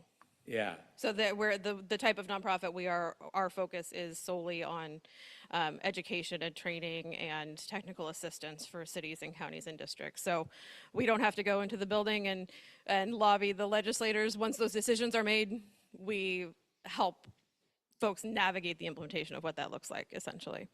Thank you. Any other questions? Okay. Just a couple of closing thoughts. I will share our contact information, so if anything comes up later, feel free to reach out. This is just something that has stuck with me. There are no problems we cannot solve together, and very few that we can solve by ourselves. So thinking about that team mentality, that there's 5 of you trying to move everything forward, working with the staff team, and so just thinking about that collaboration and that working together piece as you continue to make decisions for the city. A few resources to share. I'm sure you're familiar with ICMA, but they have a ton of resources around leadership and government, leadership through crisis, practices for effective leadership. A lot of that's just on their website and free to access. The Cal Cities, I know you're all familiar with them, but engaging in your regional division, engaging in the mayor and council members department, et cetera, just can be another one of those resources for that peer learning component we talked about. And then we have a lot of written resources that are open to access on leadership, on ethics, on public engagement. That's a whole pillar of ours that we didn't delve into today, but a lot of things there, since that's an interest of yours, that you can refer to on our website as well. Just a little plug for our communication channels, social media, website, newsletter. So if you want information about free webinars we're doing or anything like that, feel free to join our lists and you'll get that information. But we, as you can see, connect all 58 counties, so I have 483 cities, and then the 2,000 plus special districts throughout the state. And then lastly, just want to share our contact information. So again, if you have a question that comes up after today's workshop, please don't hesitate to reach out to us. As I mentioned before, we will share the slide deck and some additional links with Chris to share with you all so you can reference back to this, and you'll have our contact information that way as well. But definitely don't hesitate to reach out to Jennifer or myself if anything comes up or you have questions. And so I want to say thank you to all of you for your time. I know it was a long afternoon. I know it's a little bit late for some of you guys that want to be in bed by 9. So appreciate you taking the time to have this conversation and for your participation and engagement with us. Just really appreciate that. Jennifer, any final? Oh, you don't have your microphone. Oh, you do have a mic. We have so many mics. Yeah, I just really want to thank you all for your candid participation. I'm hoping you've come away with this with some ideas of how to move forward and continue the good work that you're doing. So with that, I will turn it back over to the mayor Yes, for and, to close out the meeting. We have been talking about doing this training for some time. I'm glad that we did it. Thank you all for attending and being here. I know we've been here for 3.5 hours and on an off meeting night, but I think it was worthwhile. And I really thank you, Jennifer and Melissa. This was terrific. I've got some great notes and a lot of food for thought. And like I say, there's always room for improvement. So thank you very much. And thank you, Chris, for Holly and I were on the ad hoc committee. That was nice. We worked with you to have ILG come in and do this. So thank you. Thank you, Skylar, for, again, doing a great job.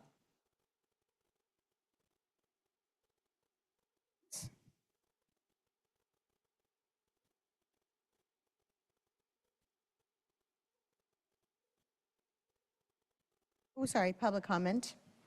Any public comment? Oh, Maria? Good, Maria. You'll have 3 minutes as soon as we, yep. Thank you, Melissa and Jennifer. This was very educating, and it's good for everybody to do at least once or twice.